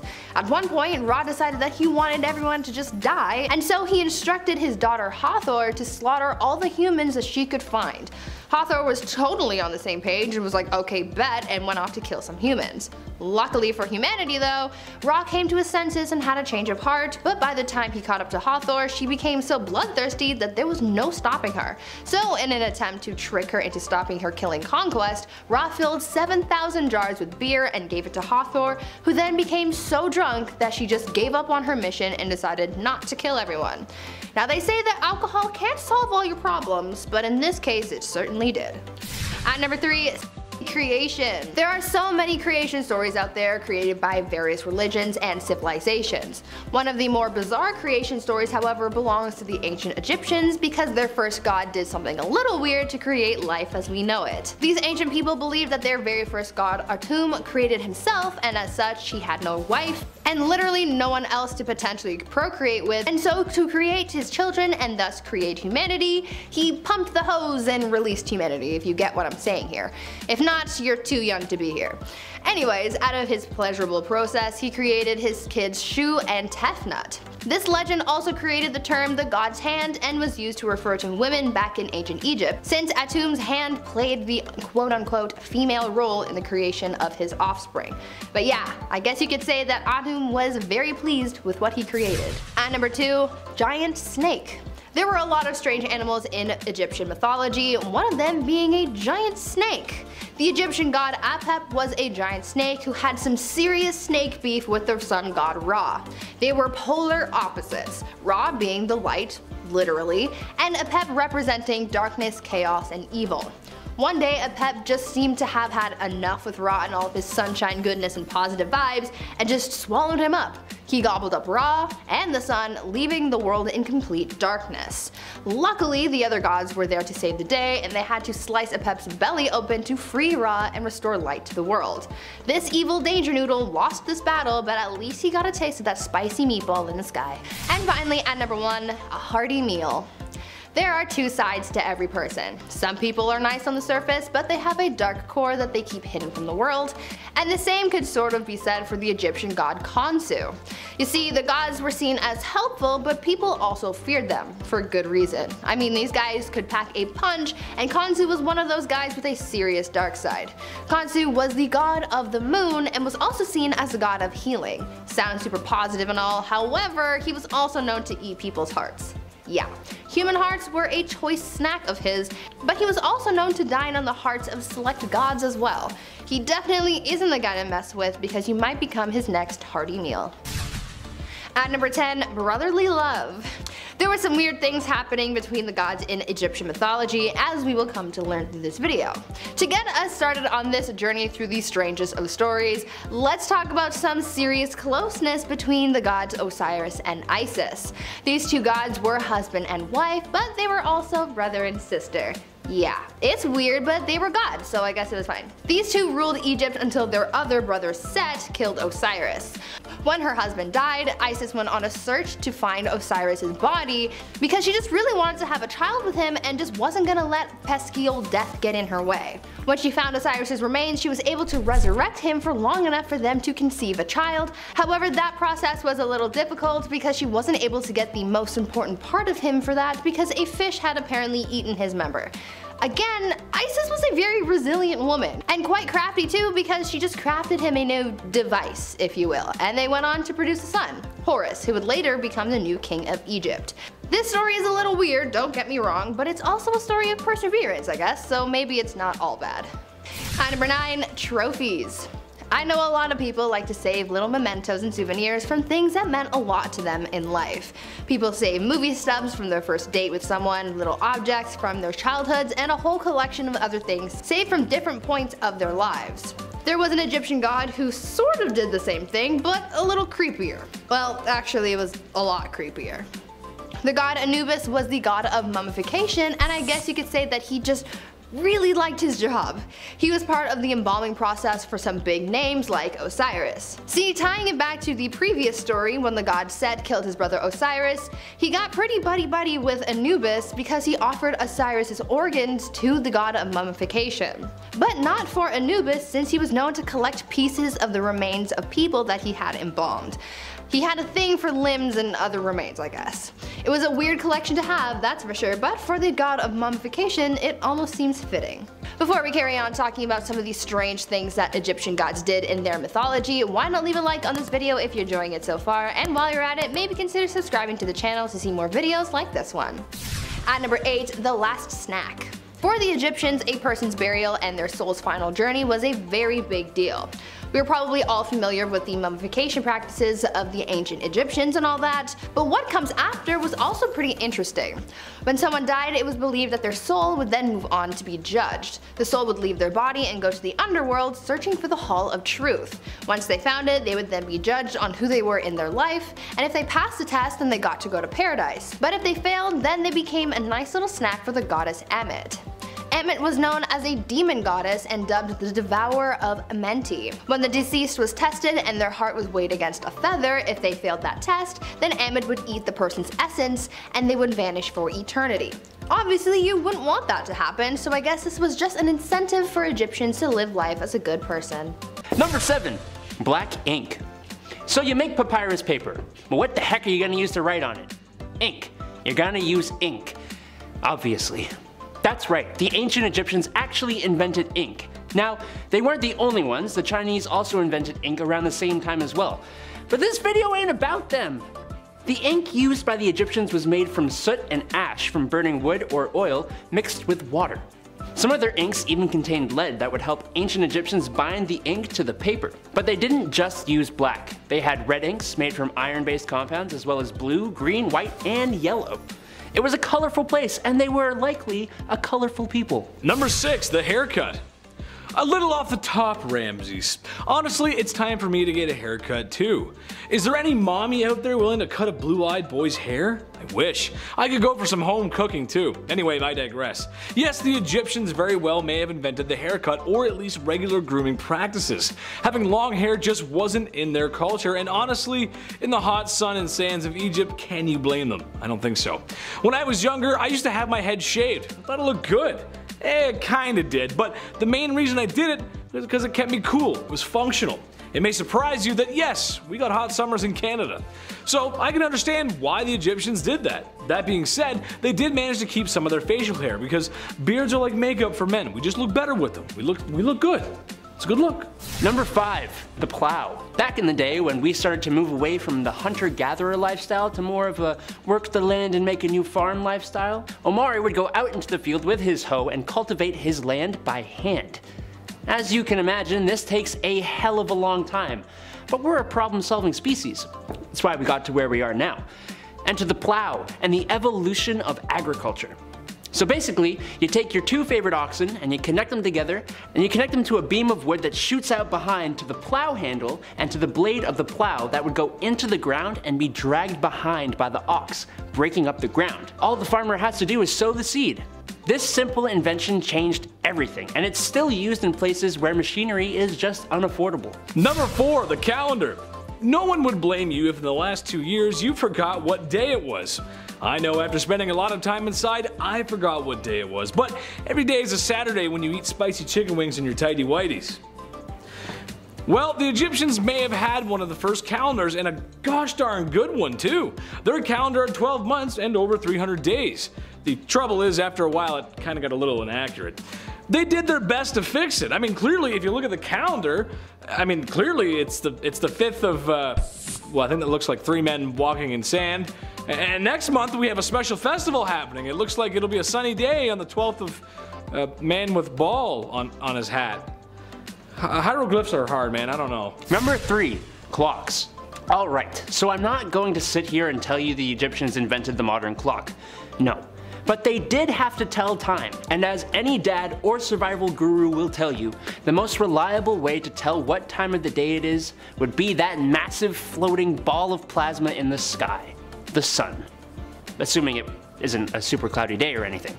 The obelisks we see in Egypt were not just fancy deco pieces. They were actually sun clocks, used to see how the sun would cast shadows throughout different times of the day. They even used it to figure out which days were longer and shorter. There was an even more interesting clock though, a water clock. It was basically a stone vessel with a tiny little hole at the bottom which allowed water to drip at a constant rate. The water marks spaced out at different levels would tell you how many hours had passed. This one's good because it worked at night and on cloudy days as well. Number 2, mummification. Welcome back to the land of the living, my friend. You've been gone for quite some time. Yes, the process of mummification, probably the number 1 thing ancient Egypt is known for, maybe besides the pyramids. While not the only civilization of the past to practice this, they kinda ran the show here. Basically, the pharaoh's corpse has to stay fresh so their soul can make it into the afterlife. The heart stays, but everything else is like a furniture after a bad divorce. It must go. The brain was stirred up like a family reunion square dance and drained like last night's punch bowl. But wait, horror fans, there's more. Lungs, liver, bladder, intestines, stomach, kidney, and basically anything you can scoop out with your favorite ice cream scoop is going. But don't toss them out though. Some of these organs were preserved in jars. Makes nice decorations beside the piles of gold found in the tombs. Yes, my liver jars. Oh, yes. Number 1, cosmetic makeup. The ancient Egyptians created makeup as far back as 4000 BC. That's a long time ago. And that's how long we've been obsessed with our looks. Yikes. Their makeup actually served more of a purpose than just looking good though. The eye makeup they used specifically was believed to cure eye diseases, which wasn't true, and would protect them from the evil eye, which, I don't know, could have been true. Kind of like the ink, they would use soot, but they would combine it with a lead mineral called galena to create a black substance they called coal. That's K-H-O-L, not C-O-A-L. They had multiple colors actually. They would make green makeup by combining malachite with galena, Now, if you saw our bizarre beauty products and history video, you probably know that lead, even lead minerals like galena, aren't really great for you. But hey, anything in the name of looking good. Number 10, Hathor. The goddess Hathor was originally created by her dad, Ra, as a destroyer of men. She was supposed to punish all those who were disobedient to him. But then Ra was like, nah, I don't really like that idea. He just kind of changed his mind and decided to make her the exact opposite. Instead, the goddess of love. But she kind of loved killing men, and like even he couldn't stop her. So one night he gave her what was supposed to be a mug of ale, but actually made it like a special kind of blood, and she got so drunk off of it that she got too tired out to kill anymore and therefore became the goddess of love. Drunk in love, am I right? Her cult was centered in Dendera, where she was also seen as the goddess of fertility and childbirth. When the Greeks occupied Egypt, they compared her with the goddess Aphrodite. But unlike the voluptuous woman Aphrodite was depicted as, Hathor came in 3 forms, and I bet you can't guess which. She was depicted as either a woman with a cow's ears, wearing the headdress of a cow, or just a cow. Moo. Number 9, the beginning of the world. Yeah, what an inventive way to imagine the beginning of things. I mean, the Big Bang is still pretty crazy too, but hey, here we go. Freaking love how much magic is in these stories. Like, I'm in, because that's all there was at the beginning of the universe according to the ancient Egyptians. Just swirling darkness, chaos, and magic. Heka, the god of magic, was the only thing that existed, waiting for the opportune moment to begin. Then a hill showed up called Ben Ben, and out of which the god Atum erupted from. He was lonely, so he mated with his own shadow to give birth to 2 children, Shu and Tefnut. Shu gave life, Tefnut gave order. They left their father to build the world, but they were gone so long he took out his eye and sent it to search for them. In the meantime, he just kinda sat there contemplating eternity all alone. He was really sad. This guy sounds like Zeus mixed with Eeyore. Anyways, his kids came back and he was so happy he wept tears of joy, and out of which were born men and women. They also brought his eye back, so that was nice. Number 8, light as a feather. So unlike a lot of religions we've heard of, there wasn't really a concept of hell in Egyptian mythology. It was either you were worthy of heading into the afterlife or you weren't. Mat was the goddess of harmony and supported the belief that if harmony was disrupted, it must be restored. Every ancient Egyptian myth in some form follows this format. But the most important role she played was in the afterlife. When the soul left the body, it would appear in the Hall of Truth in order to stand judgment before Osiris. The heart would be weighed on a golden scale against Mat's white feather. If the heart was heavier, it would be devoured by a monster and the soul would disappear. If it was lighter, then you could go live in eternal bliss. So instead of several layers of burning torment, souls in Egypt instead faced eternal darkness and unconsciousness. The idea of non-existence was more terrifying than being cut up by demons.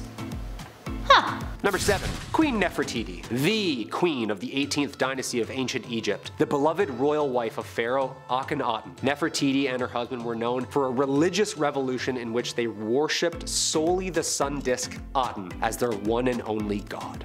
Oh!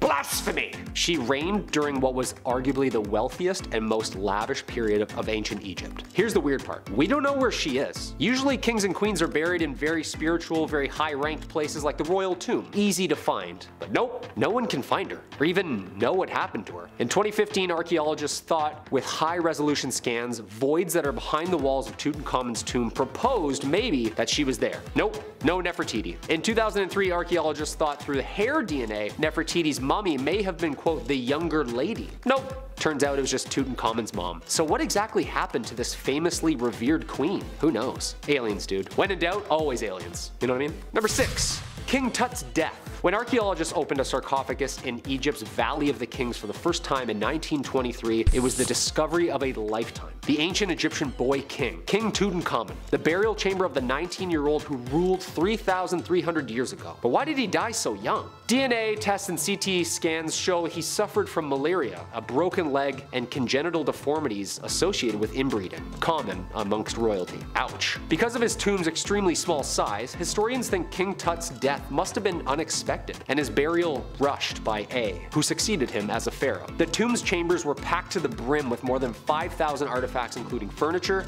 chariots, clothes, weapons, and 130 of the king's walking sticks. A 24-pound solid gold mask was placed over him, and he was laid in a series of containers, 3 golden coffins, and a granite sarcophagus. His death still has scientists scratching their heads. Also, look up how many archaeologists died months after the cursed tomb had been raided.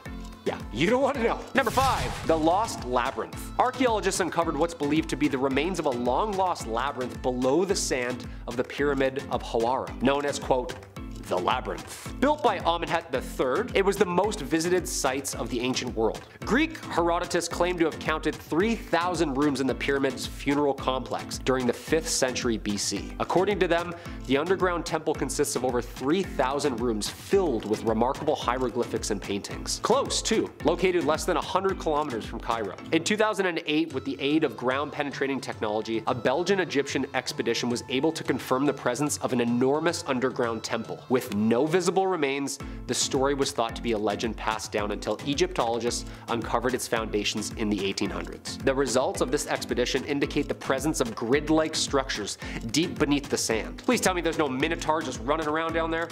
Okay. Number 4. The Mystery Queen. Archaeologists have unearthed a tomb of a previously unknown queen believed to have been the wife of Pharaoh Neferefra, who ruled 4,500 years ago. The tomb was discovered in Abu Sur, an old kingdom necropolis southwest of Cairo, where there are several pyramids dedicated to the pharaohs of the 5th dynasty. The name of his wife had not been known until recently. She was Khenti-Khos, renowned as the mother of 2 Egyptian pharaohs. Khenti-Khos I is a mysterious woman who ruled in the 4th dynasty and has archaeologists puzzled at her burial complex in Giza. Though rough evidence for ancient Egyptian queens, the remains of this female leader were undisturbed for 2 millennia within the necropolis until its excavation in the late 1930s. Hieroglyphic inscriptions concerning her title had been discovered and subsequently became open for interpretation. Her title was initially regarded to be, quote, King of Upper and Lower Egypt and, quote, Mother of King of Upper and Lower Egypt. So who was this mysterious, powerful figure in ancient Egypt? Who was she? Number 3. The Dendrolites. All these tombs and underground chambers, how the hell did they see anything under there? Well,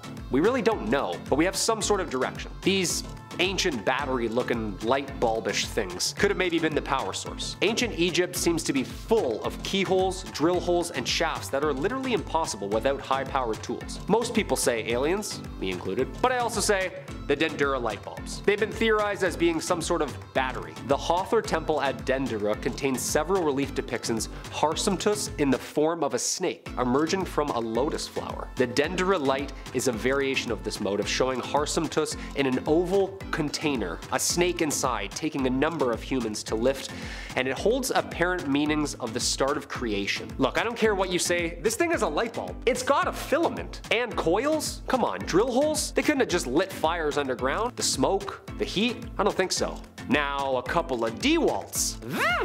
Just sanding up the pyramids real nice, you know? Who knows? Who knows? Number 2. The City of Punt. The land of Punt, or the ancient city of Punt, was an ancient kingdom sometime back then. A trading partner of ancient Egypt. It was known for producing and exporting gold, aromatic resins, precious stones, black wood, ivory, you name it. The region is known from ancient Egyptian records of trade expeditions. At time, Punt is referred to as the Land of God. No pressure, archaeologists. The exact location of Punt is debated and unknown by historians. Cue Indiana Jones movie. Various locations have been offered: southeast of Egypt, a Red Sea coastal region, Somalia, Ethiopia, Sudan. No one really knows. First deciphered in Egyptian hieroglyphics in 1822, scholars began reading Egyptian texts, and the mystery got mystery-er. That's not a word. More questions arose as to where Punt was located and what happened to it. The land of Punt is written by voyagers as being praised for its lavish riches and goodness of land. Okay, so it exists somewhere. This is awesome, isn't it? Wouldn't it suck if we already found everything? We're going on an expedition, boy. Grab your things, let's go. And coming in at the number 1 spot, the Sphinx. Where do I even start? Known as the oldest carved rock like ever. Its age is debated literally every day due to the questions it asks scholars. Was it wind erosion? Water erosion? How many times was this thing broken and rebuilt? The Great Sphinx of Giza, the limestone statue of a reclining sphinx, a mythical creature with a head of a human and the body of a lion. Facing directly west to east, it stands on the Giza Plateau on the west bank of the Nile. The face of the sphinx appears to represent the pharaoh Khafra, although this is heavily debated as wrong gears and looking nothing like him. It's since been restored with tons of layers of limestone blocks, although still unfixed. Its nose was broken off for unknown reasons between the 3rd and 10th century. Maybe some artillery fire over the years, who knows. The Sphinx is the oldest known sculpture in Egypt, and archaeologists suggest that it was created in the Old Kingdom using unknown construction methods. Yeah, definitely that battery thing. From 1817 to 1930, this thing was buried up to its neck and written and drawn about for centuries. I wonder what other secrets lay under her right now. I guess we'll eventually find out someday. Number 10, false doors. Okay, right off the bat, imagine searching for a lost Egyptian tomb, alright? Imagine you've spent years of your life dedicating to this research, and then you find a door. You find an entrance carved into the wall, and this is it. What lies beyond? It's time. You try and carefully open it with a team of archaeologists, but it won't budge, because it's a fake door. It's a false door. Yeah, just a Looney Tunes door. Somebody juked you out 4,500 years ago. Gotcha. Their spirit's been waiting that long to be like, nice, idiot. Alright, we can go. We're good.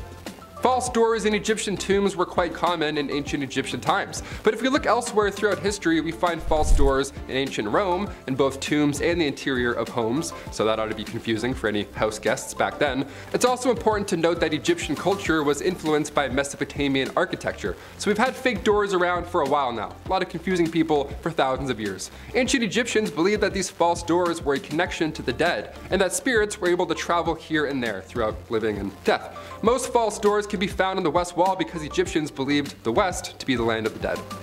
Number 9. The Tomb of User.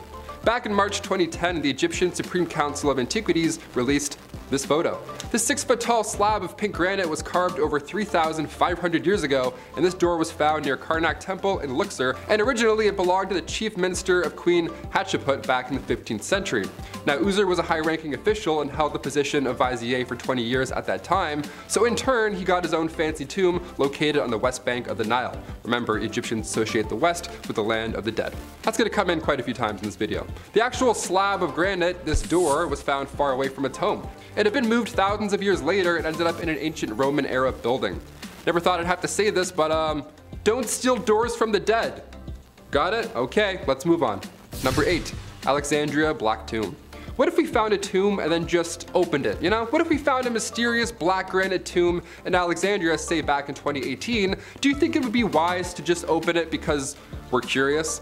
Spoiler alert, we opened it and it was exactly what we thought it was going to be. When archaeologists found this massive tomb untouched for over thousands of years, on one hand, yeah, that's a feat in itself, but us humans, we're curious creatures. We just gotta just a little peek just to see who's in there. I mean, after all, it could be Alexander the Great, right? That's the whole point of all this. Egyptian news outlet El Watan reported that the tomb was lifted only a few centimeters before every official involved at that construction site just fled the scene. They straight up just ran away. It smelled that bad. Mustafa Waziri, Secretary General of the Supreme Council of Antiquities, this guy put his entire head in the tomb just to show us that it's safe. That's great. I mean, you could use your hand, maybe even a foot, I guess, just a little foot dip, but straight to the head dipping? Come on, Mr. Waziri, be smart about this. Number 7, assassination. Related to my last point, nothing is true, everything is permitted. The creed of the assassins, and one of my favorite video game franchises, at least up until they did Pirates. After that, I was all kind of downhill after that. Well, despite the inaccuracies of the Assassin's Creed series has, like falling from great heights into bales of hay, the first known assassins just may have started in Rome and Egypt. More likely Egypt than spread to Rome, actually. Like a Sith, a lot of these early assassinations were for revenge, personal ambition, power lust, especially in the pursuit of success. Some were even part of larger plans. It's one thing to be violent, sure, but to organize the destruction of a dynasty through the means of your knife, well, it's amazing what a couple inches of steel can accomplish. Who goes there?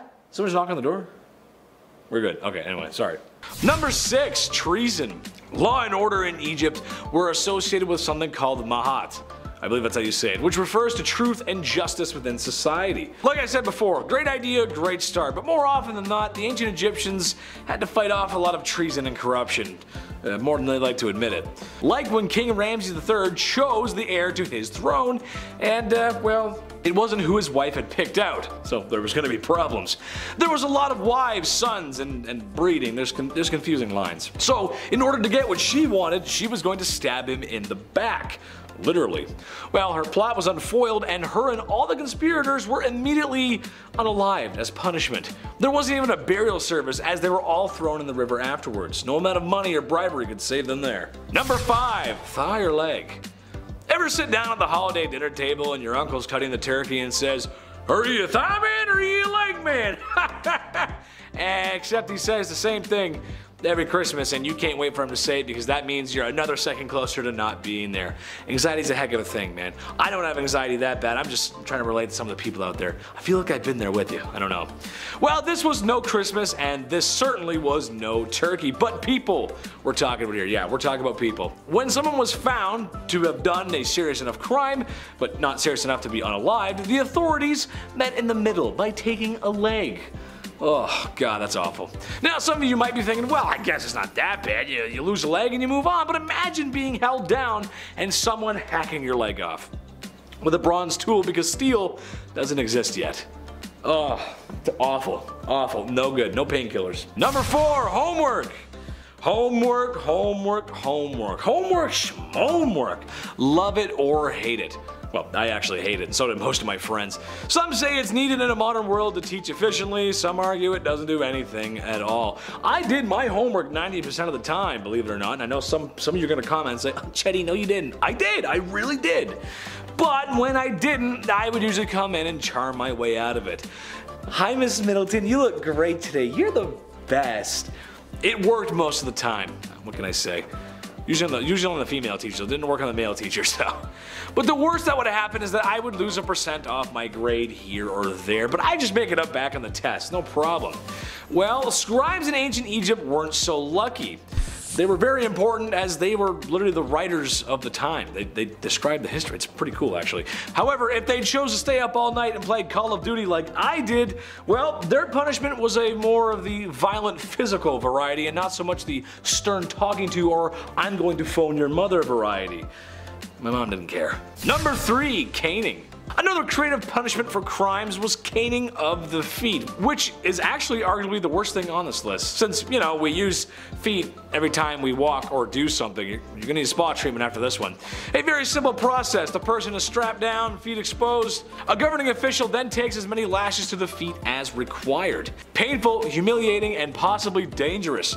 Cuts could lead to infection as we're walking around in heat, sweat, and, well, some folks, if you were poor enough, just didn't have shoes. The worst I ever got was a couple minutes in the timeout corner, except that my mom felt bad because I looked really cute and I was sad, and everything was fine, no spanking required. I was a good boy, I promise. Some people don't think I was a good boy, but I really was a good boy. Number 2, barbecue. I feel like the moment humans discovered fire, well, that fire hurts, we wanted to throw everything in it and see what happens. Now, I jokingly call this segment barbecue, but that's because it's really horrible. Famously, a group of rebels in ancient Egypt were immolated after trying to overthrow the pharaoh, where after the barbecue from hell had finished, the pharaoh used these rebels as human torches. Oh wow, okay. All Fantastic Four jokes aside, it was horrible, smelly, and cruel. Don't ever do this, please. Number 1, adultery. Surprisingly, one of the most punishable crimes in ancient Egypt was being unfaithful, partly related to the lifestyle of Mahat and being truthful and just. It really makes sense. Just be a good boy. It makes a lot of sense, but some people don't follow that. The whole thing is bizarre because, well, no one really followed it. Especially the royals. I mean, they had kids with their sisters and brothers and cousins and others and all, it's messy. However, some folks did find themselves caught in this law, and when they did, they could succumb to anything on this list. For women, it was most likely the torch. For men, it was impalement and then being tossed into the river because, you know. Better keep those love notes to yourself, folks. Not worth getting burned over. It's not worth it. Just keep it to yourself. Number 10, bowling. Where would we be as a species if we didn't spend the entirety of the 1990s in bowling alleys and arcades? In later years, they seem to have fallen out of style, and for the life of me, I can't figure out why. Where else for $20 a person can you spend time in a large building with the heat on and the youngest people besides you and your friends is a league of retiree bowlers saying questionable things in the lane beside you? A blue carpet with planets and rocket ships has the same amount of character as the musky clown shoes you wear as you approach the snack stand. A waft of radioactive nacho cheese assaults your nose as the bubblegum chewing student behind the counter asks if you want another room temperature domestic beer. Nice. The foam and bacteria forming in your stomach is a classic tale of a bowling alley tucked away in a Midwest snow-covered state. Nice. Now, with my colorful depiction aside, let's get to the history. None of that glory would be possible without the Egyptians. Yes, they invented bowling. No nacho cheese and weird animations on the TV, but it was still bowling. The ball was made of rope and leather, or sometimes rock, as were the pins. Throw it at the pins, simple, that's it. That's bowling. Number 9. Math. Oh, math. You remind me of a simpler time. A time when I was bawling my eyes out while my dad asked me over and over again, "What is 9 times 3?" Expecting me to come up with the answer under the enormous weight of patriarchal pressure. 27, Dad! It's 27! While the ancient Greeks usually get credit for coming up with mathematics, they actually took it from the Egyptians across the Mediterranean. And then, yes, they improved upon it. The Egyptians used a numeral system that helped them solve equations involving multiplication and the absolutely disgusting fractions. These guys understood concepts such as geometry and algebra, and they were the first civilization to develop and solve second-degree quadratic equations. I don't even know what that means. I wonder if there was ever a little ancient Egyptian boy who got yelled at the ancient dinner table by his ancient father about finding the circumference of a circle in the middle of the night. Probably. Number 8. Papyrus. I heard Egyptians like paper. Well, you're gonna be doing a lot of paper rolling when you're living in a van down by the river. Huh, strange. I think I've heard that somewhere before. Yes, the Egyptians gave the world papyrus, which eventually would become paper. Writing stuff down before this was very difficult. It was inscribed in clay or stone tablets. That's hard. How is a stenographer supposed to do their job? Or when you get mad at an office printer for not working, you can't just break the tablet. We've all been there before, and if I were to make a list of the most important inventions of all time, paper would be on that list. Number 7. Osiris and Isis. Okay, so we aren't strangers to deities being a fan of incest. It was kind of like how they multiplied, and ancient Greeks were okay with it, kind of, but they kind of weren't. Anyways, the Egyptian gods were no exception. Isis and Osiris were 2 of the 4 children of the goddess of Nut. Isis and Osiris were married and actually really in love. They dug each other. When Osiris rose to the throne as the eldest sibling, his brother Set was pretty jealous. So he took the life of his own brother, cut him into little pieces, and scattered them all over Egypt. He really wanted to make sure the guy was dead. But then Isis wasn't someone you wanted to mess with. She had great magical powers capable of restoring life. She collected all of the pieces of her brother/husband and breathed life back into him. Osiris returned to life and they made all the love and then soon conceived a child named Horus. However, Osiris couldn't return to the land of the living, so he had to stay and rule over the underworld. So his son Horus was left to get revenge, and we'll get to that later. Number 6. Anubis. Now, I think in Western films that depict ancient Egypt, like The Mummy Returns, the god Anubis is often associated with the underworld. You know, that creepy half-man, half-jackal creature who appears to walk out of your nightmares? Like, he's so creepy. Well, he did used to run the underworld until Osiris took over, but he was actually the god of mummification and the afterlife. So, not wrong, but not the whole story. Anubis was the son of Nephthys and Set. Well, kind of. Nephthys actually never conceived the child with Set. She kind of had the hots for Osiris, so she disguised herself as Isis and made love to him that way, and then Anubis came to life. That may have been one of the reasons Seth attacked Osiris in the first place, as his suspicions rose. But it was actually Anubis who helped Isis piece together Osiris, creating the first mummy. Fun fact, during the Greek rule of Egypt, Anubis and Hermes were seen kind of as the same, the people who ferried the dead to the underworld. Oh, sorry, and a point. Anubis was actually the one who weighed people's hearts, so he used the feather, the thing, you know what to do. He was responsible for doing that. Number 5, Horus and Set. Speaking of Horus, earlier, remember how I said Horus had to take over defending his father? Well, here is where this story begins. When Horus grew up to be a man, he pulled a Hamlet. He was like, "You killed my father, prepare to die." Thus a series of battles ensued, and one of the gods didn't play fair. Set kept cheating at everything and continued to come out as victor. Not surprising since he didn't earn his way on the throne, he killed for it, kind of like a certain Claudius. Eventually Isis stepped up to help her son/nephew overcome her brother. She set a trap for Set, but after some pitiless begging for his own life, she let him go. Horus was pissed, so angry some of the other gods got upset that he was so angry. They agreed to compete in a final boat race and Horus was like crushing it. He was doing really well, he was about to win, but then of course Set cheated by turning into a hippopotamus and attacked the boat, therefore claiming victory once again. Osiris finally showed up and declared that no man should take the throne through murder. So Horus took the throne. Why Osiris didn't just settle the whole deal from the beginning is confusing in itself, but hey, kinda reminded me of the eagles that showed at the end of Lord of the Rings that could have saved like 3 movies, you know? Kinda like that. Anyways, let's move on. Number 4, Ra and his boat. Ra is one of the most revered gods in Egyptian mythology, especially since he was the god of the sun. He was depicted as a man with the head of a falcon.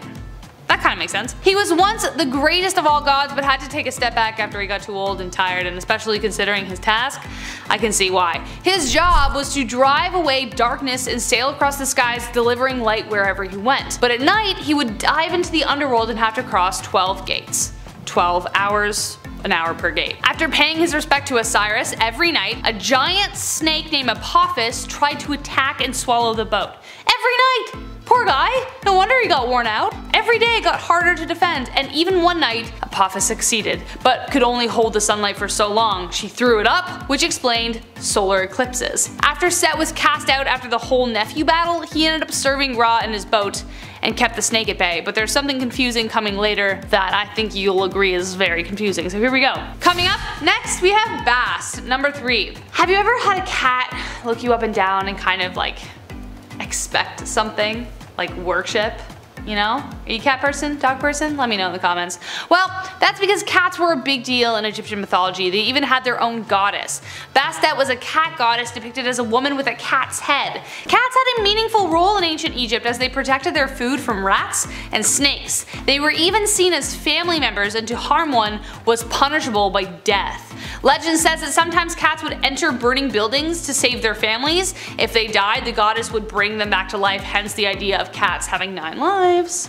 There it is. Now here's where things get confusing. You know that story I told about Ra? Well, apparently Bastet was in the boat with him as well. During the day she would ride with him, and at night she would turn into a cat and then defend the boat from Apophis the snake. But I thought that was Set.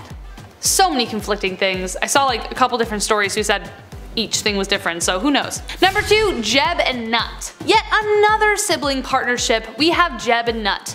They fell deeply in love and could never be separated. They were that couple who would like constantly be like, oh my god, stop, right next to each other at dinner, you know what I mean? Jeb was the god of the earth and Nut was the god of the sky. A previously mentioned god, Atum, found their union inappropriate, so he pushed Nut into the sky far away from Jeb. He just didn't like being a third wheel. Jeb and Nut were close enough to see each other, but could never hold each other again. And she gave birth to Osiris, Isis, Set, and Nephthys. Some say Horus too, but I don't think that's true. Number 1, the treasure thief. Okay, I don't know how I feel about this story, okay? This doesn't really feel like harmony is in balance, but anyways. The treasure thief ends in a way I really didn't expect, and I'm not sure you will either. Long ago, a great pharaoh with a wealth of riches decided to build a pyramid in which to keep them safe. One of the builders was wise to his plan and decided to find a way to claim them for himself. He built a stone vault with a hidden entrance covered by a slab so he could get to the riches, but unfortunately he fell ill before he could return, so he told his sons of his plan. The sons headed to the pyramid in the dead of night, following their father's order, but unbeknownst to them, the pharaoh had laid booby traps and one brother was caught in one. Not wanting to be found or interrogated, revealing his other brother, he told his brother to chop his head off. Ugh, that he did. Loyalty? I don't know. The pharaoh, upon finding the body, hung it up in the town square in the hopes of like weeding out whoever it belonged to. But the other brother, being so clever, got the guards drunk and stole back his brother's body in the dead of night. The pharaoh was like, I'm not even mad, I'm just impressed. He gave the thief a pardon, summoned him to the square, and gave his daughter to marry him. Yeah dude, you tried to steal my jewels? Don't worry about it. Have my daughter, because you're so talented at your job. Great work. Number 10 is the Pet Patrol. Do you guys remember the scene in Disney's Aladdin where he steals a piece of fruit and miraculously evades capture? Well, in real ancient Egypt, our prince wouldn't have stood a chance, as police in Egypt used baboons to catch thieves. Incredibly intelligent, these animals were able to be trained, which paired with their speed and ability to jump to places that are difficult for humans to reach, made them the perfect crime fighters. Baboons could also easily remember the face of any thief, as they are ranked 3rd in the animal world for their memory. So don't go relying on any luck to get away with anything. Outside of their police duties, they were treated incredibly kindly, but trained to participate in picking fruit, making beer, and even dancing. Baboons were so beloved by Egyptians that some mummies were later found to have tattoos of baboons on their bodies. In ancient Egyptian mythology, baboons are best known for their association with Thoth, the god of wisdom. However, they were linked to many other gods as well. Definitely nothing like Babu in Aladdin. But wait, did I say tattoo? Well, being inked up is no modern phenomena. Number 9 is tatted up tuts. Egyptians join indigenous, Nordic, African, and many other cultures of having a history of tattooing. Now, Egyptian tattooing was bizarre just because it was exclusive to only women. By tattooing in public regions of the body, the tattoos were intended to permanently mark the woman's association with religious worship, or on the flip side, they could also be used to symbolize the lower class and the mark of a dancing girl or a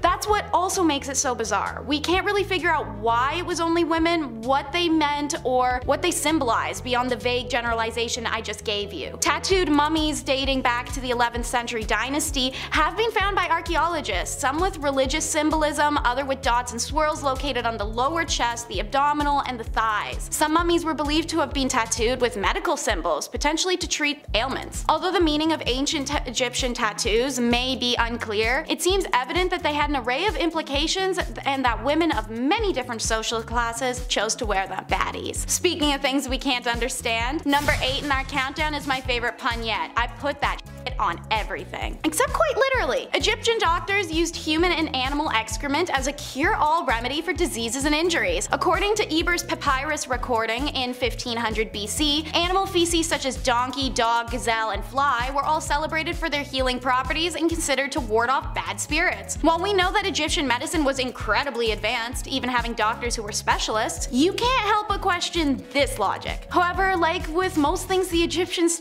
did, technically they weren't wrong. Research shows that microflora found in some types of animal dung contain antibiotic substances. So sure, you risk some tetanus, but you could also be cured. Lizard blood, dead mice, mud, moldy bread were also all used as topical ointments and dressings, and women were also sometimes dosed with horse saliva as a cure for low libido. And speaking of a woman's libido, man, did the Egyptians have some crazy women's healthcare going on. Number 7. Valley of the Kings. While March 2020 wasn't the best month of all time by any means, Egyptian officials did locate a secret vault hiding in the sands of the Valley of the Kings in Egypt. Just off the west bank of the Nile, the Valley of the Kings, as its name hints towards, is a pretty historical part of Egypt's past. Again, do we want to open this vault? Probably not, but did we? Yes. Bones and goo and history. What do you know? Surprise, surprise. Number 6. 2020 tombs. Summer 2020. Nice. While most of us was stuck inside watching Netflix, more than 100 sealed coffins were found. And yes, they were occupied for the most part. Found, of course, in Saqqara, Egypt, Egyptian archaeologists have never been more excited. Maybe we'll find the body of Cleopatra. Wouldn't that just be dandy? The fact that we found over 100 of these still in great shape is mind-blowing. Grave robbers have been around since ancient Egyptian days, and for all of these to be untouched for this long is honestly unbelievable. These findings date back to 712 BC, which was a period where Egypt was controlled by foreign civilizations. That's what makes this so insane. Like Persians and Greeks, they were all around at this time. The idea that we're finding mummies is great and all, but again, do we need to open all of them up? Maybe there's treasure, maybe there's bodies. Either way, it's not yours. Am I insane? Maybe I'm insane. Do we need to find Alexander the Great this badly that we're willing to disrespect this many souls in the process? Number 5. Luxor Tomb. We've been saying 2,500 years ago, and don't get me wrong, that's an awful long time to go. But in 2014, archaeologists discovered a 4,000-year-old tomb from the 11th dynasty, tucked away in Luxor, Egypt, of course. as this list says. Spanish archaeologists found a tomb belonging to a leader from the 11th dynasty, and it's pretty obvious that this was somebody from the royal family or somebody who was a high-ranking official, because at the time, Luxor was the capital city of ancient Egypt, and officials also believe this tomb could have been used as a mass grave. The important thing to note here is that the tomb had also been used during the 17th dynasty, because tools and utensils from that later time were also found in this grave. We're gonna find a spork in 5,000 years and be like, ah yes, ancient tools, interesting. Number 4, 210 sarcophagi. So we thought it was a pretty big deal when 160 bodies were recently discovered in Egypt. This was back in September 2020. Over 160 coffins were found. Wild, right? Well, those are rookie numbers, turns out. For this one, archaeologists found 210 sarcophagi near Queen Nefertiti's funerary temple in the city of the dead, Saqqara. Yeah, there were over 160, surprise. Maybe next time you check in with us, that number will be even higher. Who knows? Hopefully, / maybe hopefully not. I don't know how I feel about this. This was January 2021. We probably would have seen it on the news, but that was when 768 people were storming the Capitol, so the news was a bit busy, I guess. Thanks. These sealed coffins were untouched for thousands of years. They went from finding 160 to finding 210. That's incredible. According to the ministry, the sarcophagi were completely closed and haven't been opened since they were buried at all. They opened a few though, of course, just to analyze and display them, but that's it. Yeah, leave the rest. I'm not focused on ancient curses or Brendan Fraser having to come out and save the day. Just let dead people lay where they are. Let them rest. The amount of effort gone into hiding and preserving their memory alone, I mean, look how long it's taken for us to even find these things. It's almost like they didn't want to be found. Number 3, the ancient curse. The walls of some of these tombs have warnings from the gods, which is a lot. One of them warning trespassers that the gods will wring their neck like that of a goose. Also, if I walked into somebody's property now and it said trespassers' necks will be wrung out like a goose, I would turn back. I wouldn't want to investigate further. I would just walk away. You don't need to be an ancient god to get that message across, you know what I mean? But inside the found tomb of the vizier Ankhamor, a pharaoh's official from 4,000 years ago, a curse was written. Buried in a mastaba, an above-ground massive tomb, was this warning. Might do against this, my tomb, the same shall be done to your property. It also warns of the vizier's knowledge of secret spells and magic, and threatens to fill impure intruders with a fear of seeing a ghost. Yeah, there's that, or beware of dog. I don't know, you can pick which is more impactful on your property, sure. Number 2, the animal tombs. This tomb was found, as you may have guessed, in the Valley of the Kings. You're getting good, nice. But this one doesn't sound like the rest. I mean, for starters, it's a number rather than a name. What in the Elon Musk is happening here? Whose name was a number, huh? KV52 was discovered in 1906 by Edward Ayrton. Tomb KV50, KV51, and this one, KV52, they all form a group referred to as the animal tombs. Underneath 6 feet of debris, the entrance to these vaults were found, so when we enter this tomb, specifically KV52, that's been untouched, ideally for thousands of years, we can look forward to finding anything. In fact, whatever we do find, it's a win. It helps complete this age-long puzzle. So when officials opened KV52 and it was completely empty, well, that doesn't feel too nice. Something here is wrong. It was empty except for 2 boxes. Both were black and undecorated, which is odd considering what we've learned on this list. The larger of the 2 contained the remains of a monkey, and the smaller one was a canopic chest that had 4 compartments in it. Hauntingly bare compared to what else we've seen on this list, but it gets a little better. We're not done yet. Finally, number 1, Queen Nefertiti's hidden chamber. When researchers are 90% sure about something, that's a pretty good sign. You only say you're 90% sure of something when you know for sure. You leave 10% in case anything else goes wrong out of your control, right? 90%, that's confident, we got this. So when Egyptian authorities said they're 90% sure there's a hidden chamber in King Tut's tomb, well, we got a little jazzed. Got some jazz hands going on. Not gold, jazz hands. Back in 2015, a paper was published on the burial of Queen Nefertiti. Archaeologist Nicholas Reeves argued that while conducting scans on the ancient site, Reeves found what resembled traces of doors beneath the plaster. Now, it's been considered previously by archaeologists that King Tut's mask, having ear piercings and all, suggests that at that time, that tomb and that death mask was actually meant for Queen Nefertiti, not King Tut. But because King Tut died suddenly when he was 19, plans had to quickly change.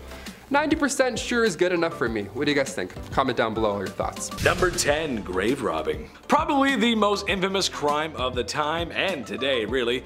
The ancient Egyptians were many things, and that included vain. There's a reason why they got Elizabeth Taylor to play Cleopatra. It all makes sense. The pharaohs of Egypt were buried with immeasurable amounts of treasures, gold, gems, jewels, swords, cats, dogs, just about everything but the kitchen sink. Once the tombs were sealed, the treasure was also sealed in there forever, or so they thought. That wasn't until some crafty thieves broke into the tombs and slipped away with the loot. When a lot of Egypt was being discovered in the 1920s, it was unsure if the loot had been taken 10 years ago or 1,000 years ago. There's not really a way to know. And yes, it still happens to this day, and yes, it's awful. Leave it in there, it belongs to them, please. No more, no looting, don't go looting, please. Number 9. Bribery. Given that Egypt was one of the greatest civilizations the ancient world ever saw, it makes sense that they had it all. Currency, law, order. However, sometimes these things just don't mix. Ever seen Better Call Saul? Yeah, exactly. They had a good system for the time, and it was fairly concrete. However, like concrete, over time, there's little tiny cracks that form, aka bribery. Oftentimes when facing serious charges against the pharaoh, there was an option to opt out of your sentence. Just open your wallet and dish out some cash. This has worked in ancient Egypt, medieval Europe, 1920s America, and today. Say what you will, but the almighty dollar does have buying power. Number 8. Unaliving. If women of the evening partake in the world's oldest profession every night, then unaliving is the second thing we ever did. It's not really a profession, but we've been doing it for a long time. It's pretty sad, but it's true. Sure, it's always been frowned upon, but today we have a lot of rules, laws, and regulations regarding said rules, laws, and regulations about unaliving. It's bad, don't do it. It was unfortunately more common than we think back in the day, especially amongst royals in ancient Egypt frothing at the mouth for the throne. But this is something that could have happened to anyone. Plus, in a time before CSI and guys throwing off their glasses to make very obvious low-hanging fruit jokes, well, if you didn't see the crime, then you probably wouldn't catch the crook, so people kinda just got away with it sometimes. Not all the time, but sometimes. Number 7. Deliver me naked. Cleopatra is known as one of the most beautiful women in history, but this could be due to how she used her feminine wiles to get what she wanted. Her beauty and cunning became renowned as a result. While other queens, like the one I mentioned before, concealed their beauty, Cleopatra was all about showing it off, cause girl, if you got it, flaunt it. In order to help secure the political ally and power connected to Caesar, Cleopatra knew how to make an entrance and knew how to win over a guy. It's pretty easy. He was around 52 when they met, and the Egyptian queen was just like 20 and in her prime, so she looked great. She smuggled herself into Alexandria, where Caesar was staying, had her servant tie her up in a bed sack, naked, and carried indoors to Caesar, and she was like, "Have at her, buddy." In other words, she wrapped her naked body in a carpet, made Caesar's jaw drop to the floor, and secured one of the most beneficial unions on the spot. Honestly, not really messed up. Kind of badass. Honestly, just do your thing. Work it, girl. I dream of having that confidence with my clothes on. You know what I mean? Go girl, you got this. You get that empire. Number 6. Cats and the Battle. Ancient Egypt would have welcomed the film adaptation of Cats, unlike the rest of the world, with open arms, and probably would have built a shrine to it. Giant human cats eating human cockroaches would be revered. Bottom line, cats in ancient Egypt were worshipped and treated like family. It was considered a crime punishable by death to harm one due to the belief in the goddess Bastet. One pharaoh even risked losing a battle because of cats themselves. The Battle of Pelusium of 525 BCE between Pharaoh Psamek III and the Persian king Cambyses II resulted in the first Persian conquest of Egypt, all because of cats. Cambyses took advantage of the cat-loving side of Egypt and used hostages of cats and animals as leverage. So they were just kind of like, well, we can't fight if the cats are let loose. What are we gonna do? We can't kill the cats. And that's how they lost that battle. Number 5. Honey-coated. Who here hates bugs bothering them in the summer? Unless they're a bumblebee, because we love bumblebees here, right guys? But me too. No one likes the buzzing of bloodsuckers nipping at your skin while you're chilling out on the beach or barbecue. Well, guess what? Egyptian pharaohs hated it too, except they didn't have bug spray. So what did they do? Well, you know the phrase, you can catch more flies with honey than vinegar?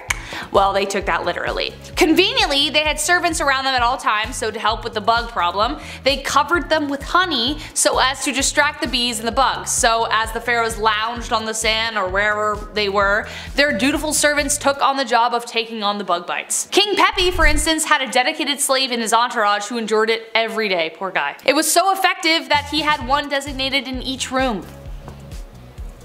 Poor guys. Number 4. Assassins. This wasn't necessarily something that he did, but something that happened to him that was pretty messed up. As you can guess from the title, it involved assassins. pyramids. Ramses III had a lot on his plate during his reign. There were this group of seafarers trying to destroy everyone, the tomb builders did their first labor strike over wage delays, I get you, the economy was deteriorating, weather was devastating food production, things were corrupt as hell, and on top of all this, his secondary wife Ta hated his guts. She, along with a dozen members of his harem, the head of the treasury, a military captain, a butler, the butler did it, and the chief royal chamberlain, hatched an assassination plot. In 2012, researchers used a high-powered CT scanner on Ramses' mummy and saw a massive throat gash covered by an amulet said to have healing powers. The researchers summarized that an assassin cut through Ramses' esophagus and trachea, killing him practically instantly because he probably would have just let out that fast. Some other research suggests that this happened before the other assassination plot unraveled, but either way, not a good way to go. Number 3. Till death do us part. Remember that thing I mentioned at the beginning? Well, if you were a servant to a pharaoh in ancient Egypt, you were hoping that your dude lived a long time because once they bite the dust, so did you. Now keep in mind, ancient Egyptians believed strongly in the afterlife, so when you died you didn't just disappear, you literally just traveled to another world.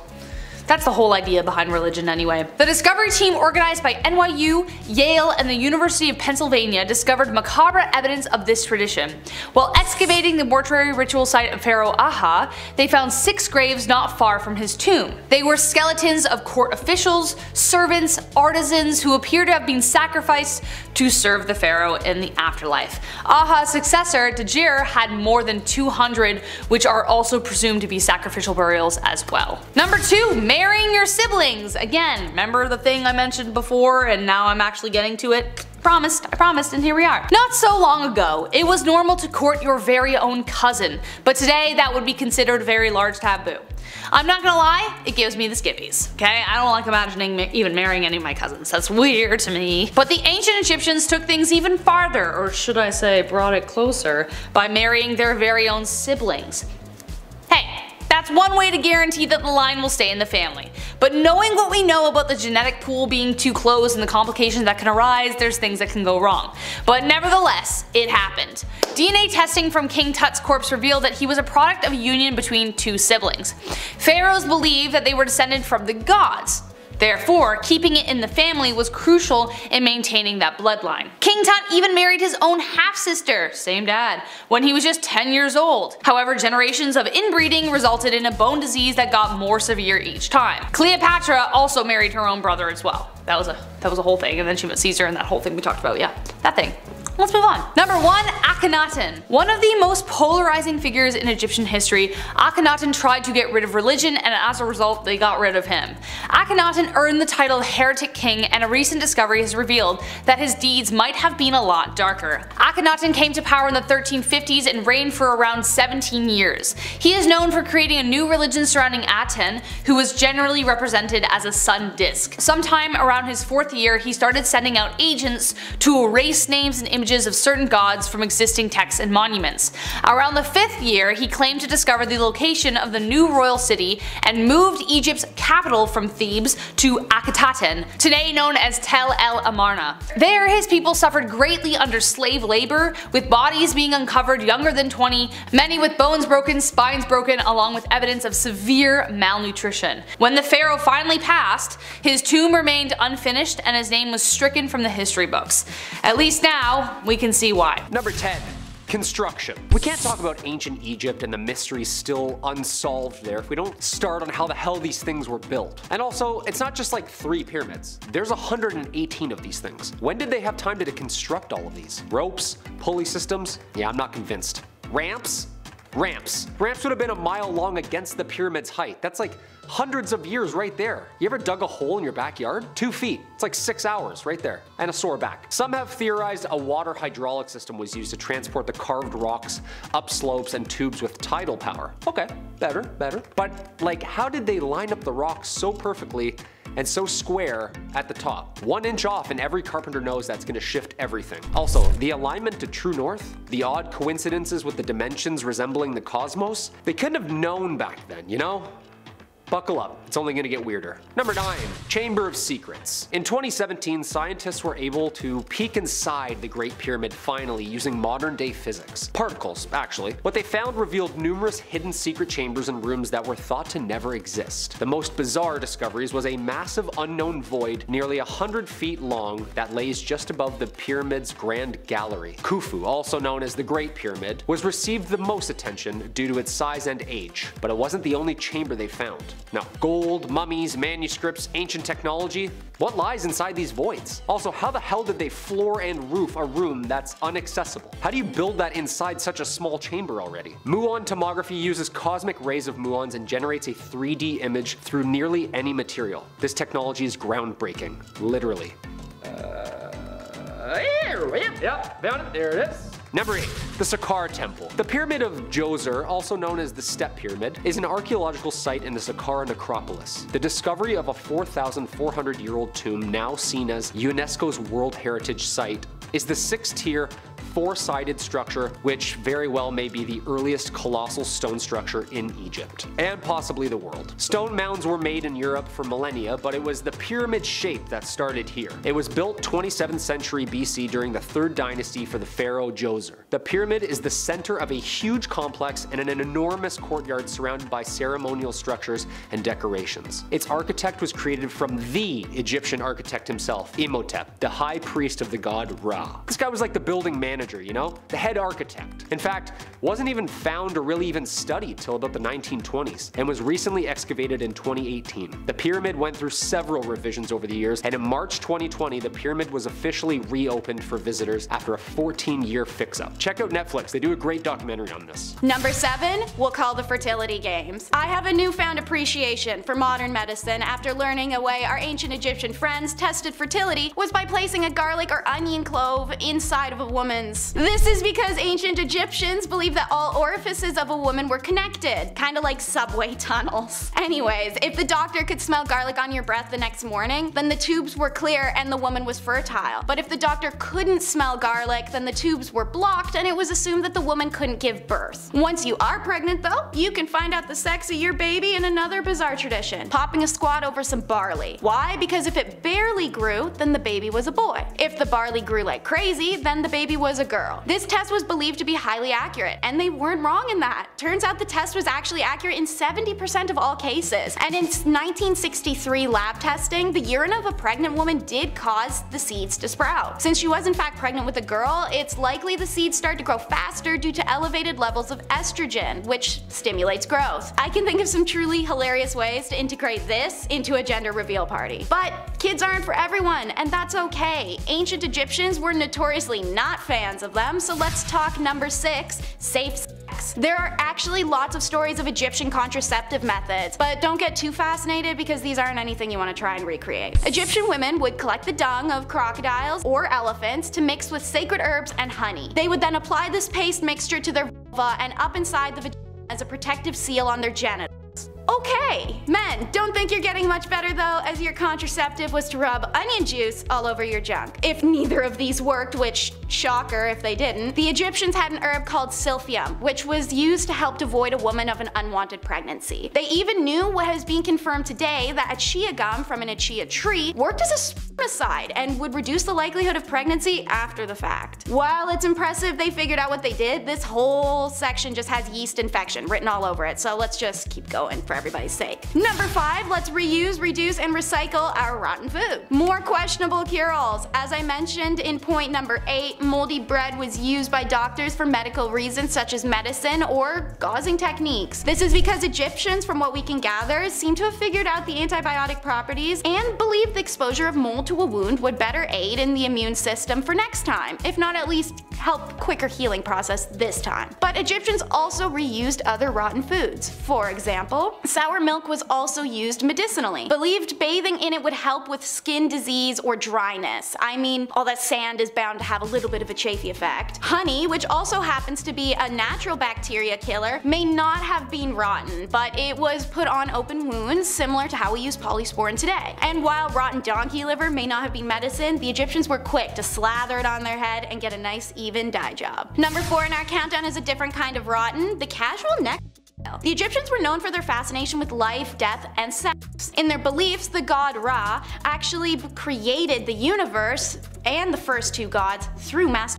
Osiris, another god who eventually came along, became father to Horus posthumously after Isis had sex with his dead body. Ra also had sex with Osiris posthumously, but it seems his use of onion juice worked pretty well and he didn't father any children with the dead body. Now, just because it's in their godly pantheon doesn't mean just anyone was necrophilic in ancient Egypt, but those who were may have had that lust arguably feeling a little more justified in their pursuit of rotten ladies. So, there was an issue with necrophilia towards the deceased bodies of Egyptian women, to the extent that their loved ones began a habit of letting their corpses sit out for 2-3 days before passing them to the embalmers, so as to dissuade sex. The logic was that the embalmers wouldn't want to have sex with a body that was already beginning to rot. I mean, they shouldn't want to have sex with the body in the first place, but I guess beggars can't be choosers. Regardless, embalmers were apparently common enough for the Grecian writer Herodotus, who famously documented a lot of cultures practices, to make special note of. Let's take a break from the funky stuff to talk about a different kind of pussy. Number 3, the obsession with cats. Guys, I am super biased to this one. Don't know if you can notice the fine sheen of cat hair I rep, but I'm with the ancient Egyptians on the cat praise. Ancient Egyptians were obsessed with cats and even worshipped them. Believed to be gatekeepers of the underworld, these little beasts were spiritual and metaphorical symbols for Egyptians, and they were even believed to be gods themselves. The act of harming, eating, or killing a cat warranted a death penalty as a result. And while adoring your family pet isn't bizarre, the effects of worshipping something are. When the family cat died, every member in the household would shave off their eyebrows to mourn its death. And if a building was burning, people would save the cats before they even put out the fire. Being the first society to domesticate cats, Egyptians used cats for extermination aside from the companionship, which worked so well that their agricultural society dominated that of the Mediterranean for hundreds of years. Of course, there were cons to this obsession. For example, when the Persian invaders showed up using cats as shields, the Egyptian army retreated in fear of killing a cat, allowing the invaders to their soldiers and the pharaoh and take over rule of Egypt. Oops. Unlike other animals, cats were often mummified and buried in tombs dedicated to the goddess Bastet. Recovered cat figurines made of wood, stone, and bronze can be found in museums and collections all across the world. Number 2 is a modern day medical emergency, but to ancient Egyptians, it was just his time of the month. While it's astounding that medical accomplishments that Egyptians had made, specialized doctors, antibiotics, even surgery, you can see from their contraceptives in point 6, Egyptians didn't always nail it. In fact, the disease schistosomatsasia, we'll just call it by its second name, bilharzia, was so common that they didn't even realize it was a disease, and it infected nearly everyone. How did it slip under the radar though? The side effects of the disease make people feel sick, and it caused blood in their urine and fecal matter. Seeing as menstruation also came with bloody urine and feeling sick, Egyptians simply thought they were menstruating and came to accept that men had to do the same as women. Blood and urine became a normal part of growing up for boys, and Egyptian society was already very big on gender nonconformity, even having records of sex changes, so this really wasn't outlandish thinking to them. In reality, bilharzia was actually parasitic worms having a field day in their junk. Irregardless, a man peeing blood was even treated as a sign of his fertility. No better sign a man was ready to father a family than being infected with parasites. Man, what a trip this countdown has been. You may be wondering what can take the cake. It's the ceremonial circle in at number 1. So as prior mentioned, ancient Egyptians believed Ra to have created much of life and existence through, well, his masturbatory sessions. This was also believed about the Nile River, Egypt's famous river that flows 6,600 kilometers before it empties into the Mediterranean Sea. These ancient Egyptians believed that the flow of the river represented the frequency of Ra's ejaculations. Seeing as the Nile was the source of Egyptian agriculture, it was incredibly important that that flow remained. Well, it's 4000 BC, and everyday people don't exactly see their gods wandering around, so with their pharaoh being the personification of God, the duty fell onto him. So once a year, in the last month of summer, during the festival Min that celebrated the pharaoh's rule, the pharaoh would approach the Nile, remove his robe, and masturbate over the Nile River in a sacred public ceremony. He had a large retinue of men that would also into the river at the same time as him. Once the pharaoh and his men had, well, finished, any man was welcome to unload in the river too. It was believed that these cultural and religious practices would ensure that the Nile would continue to flow for the next year to come, pun intended.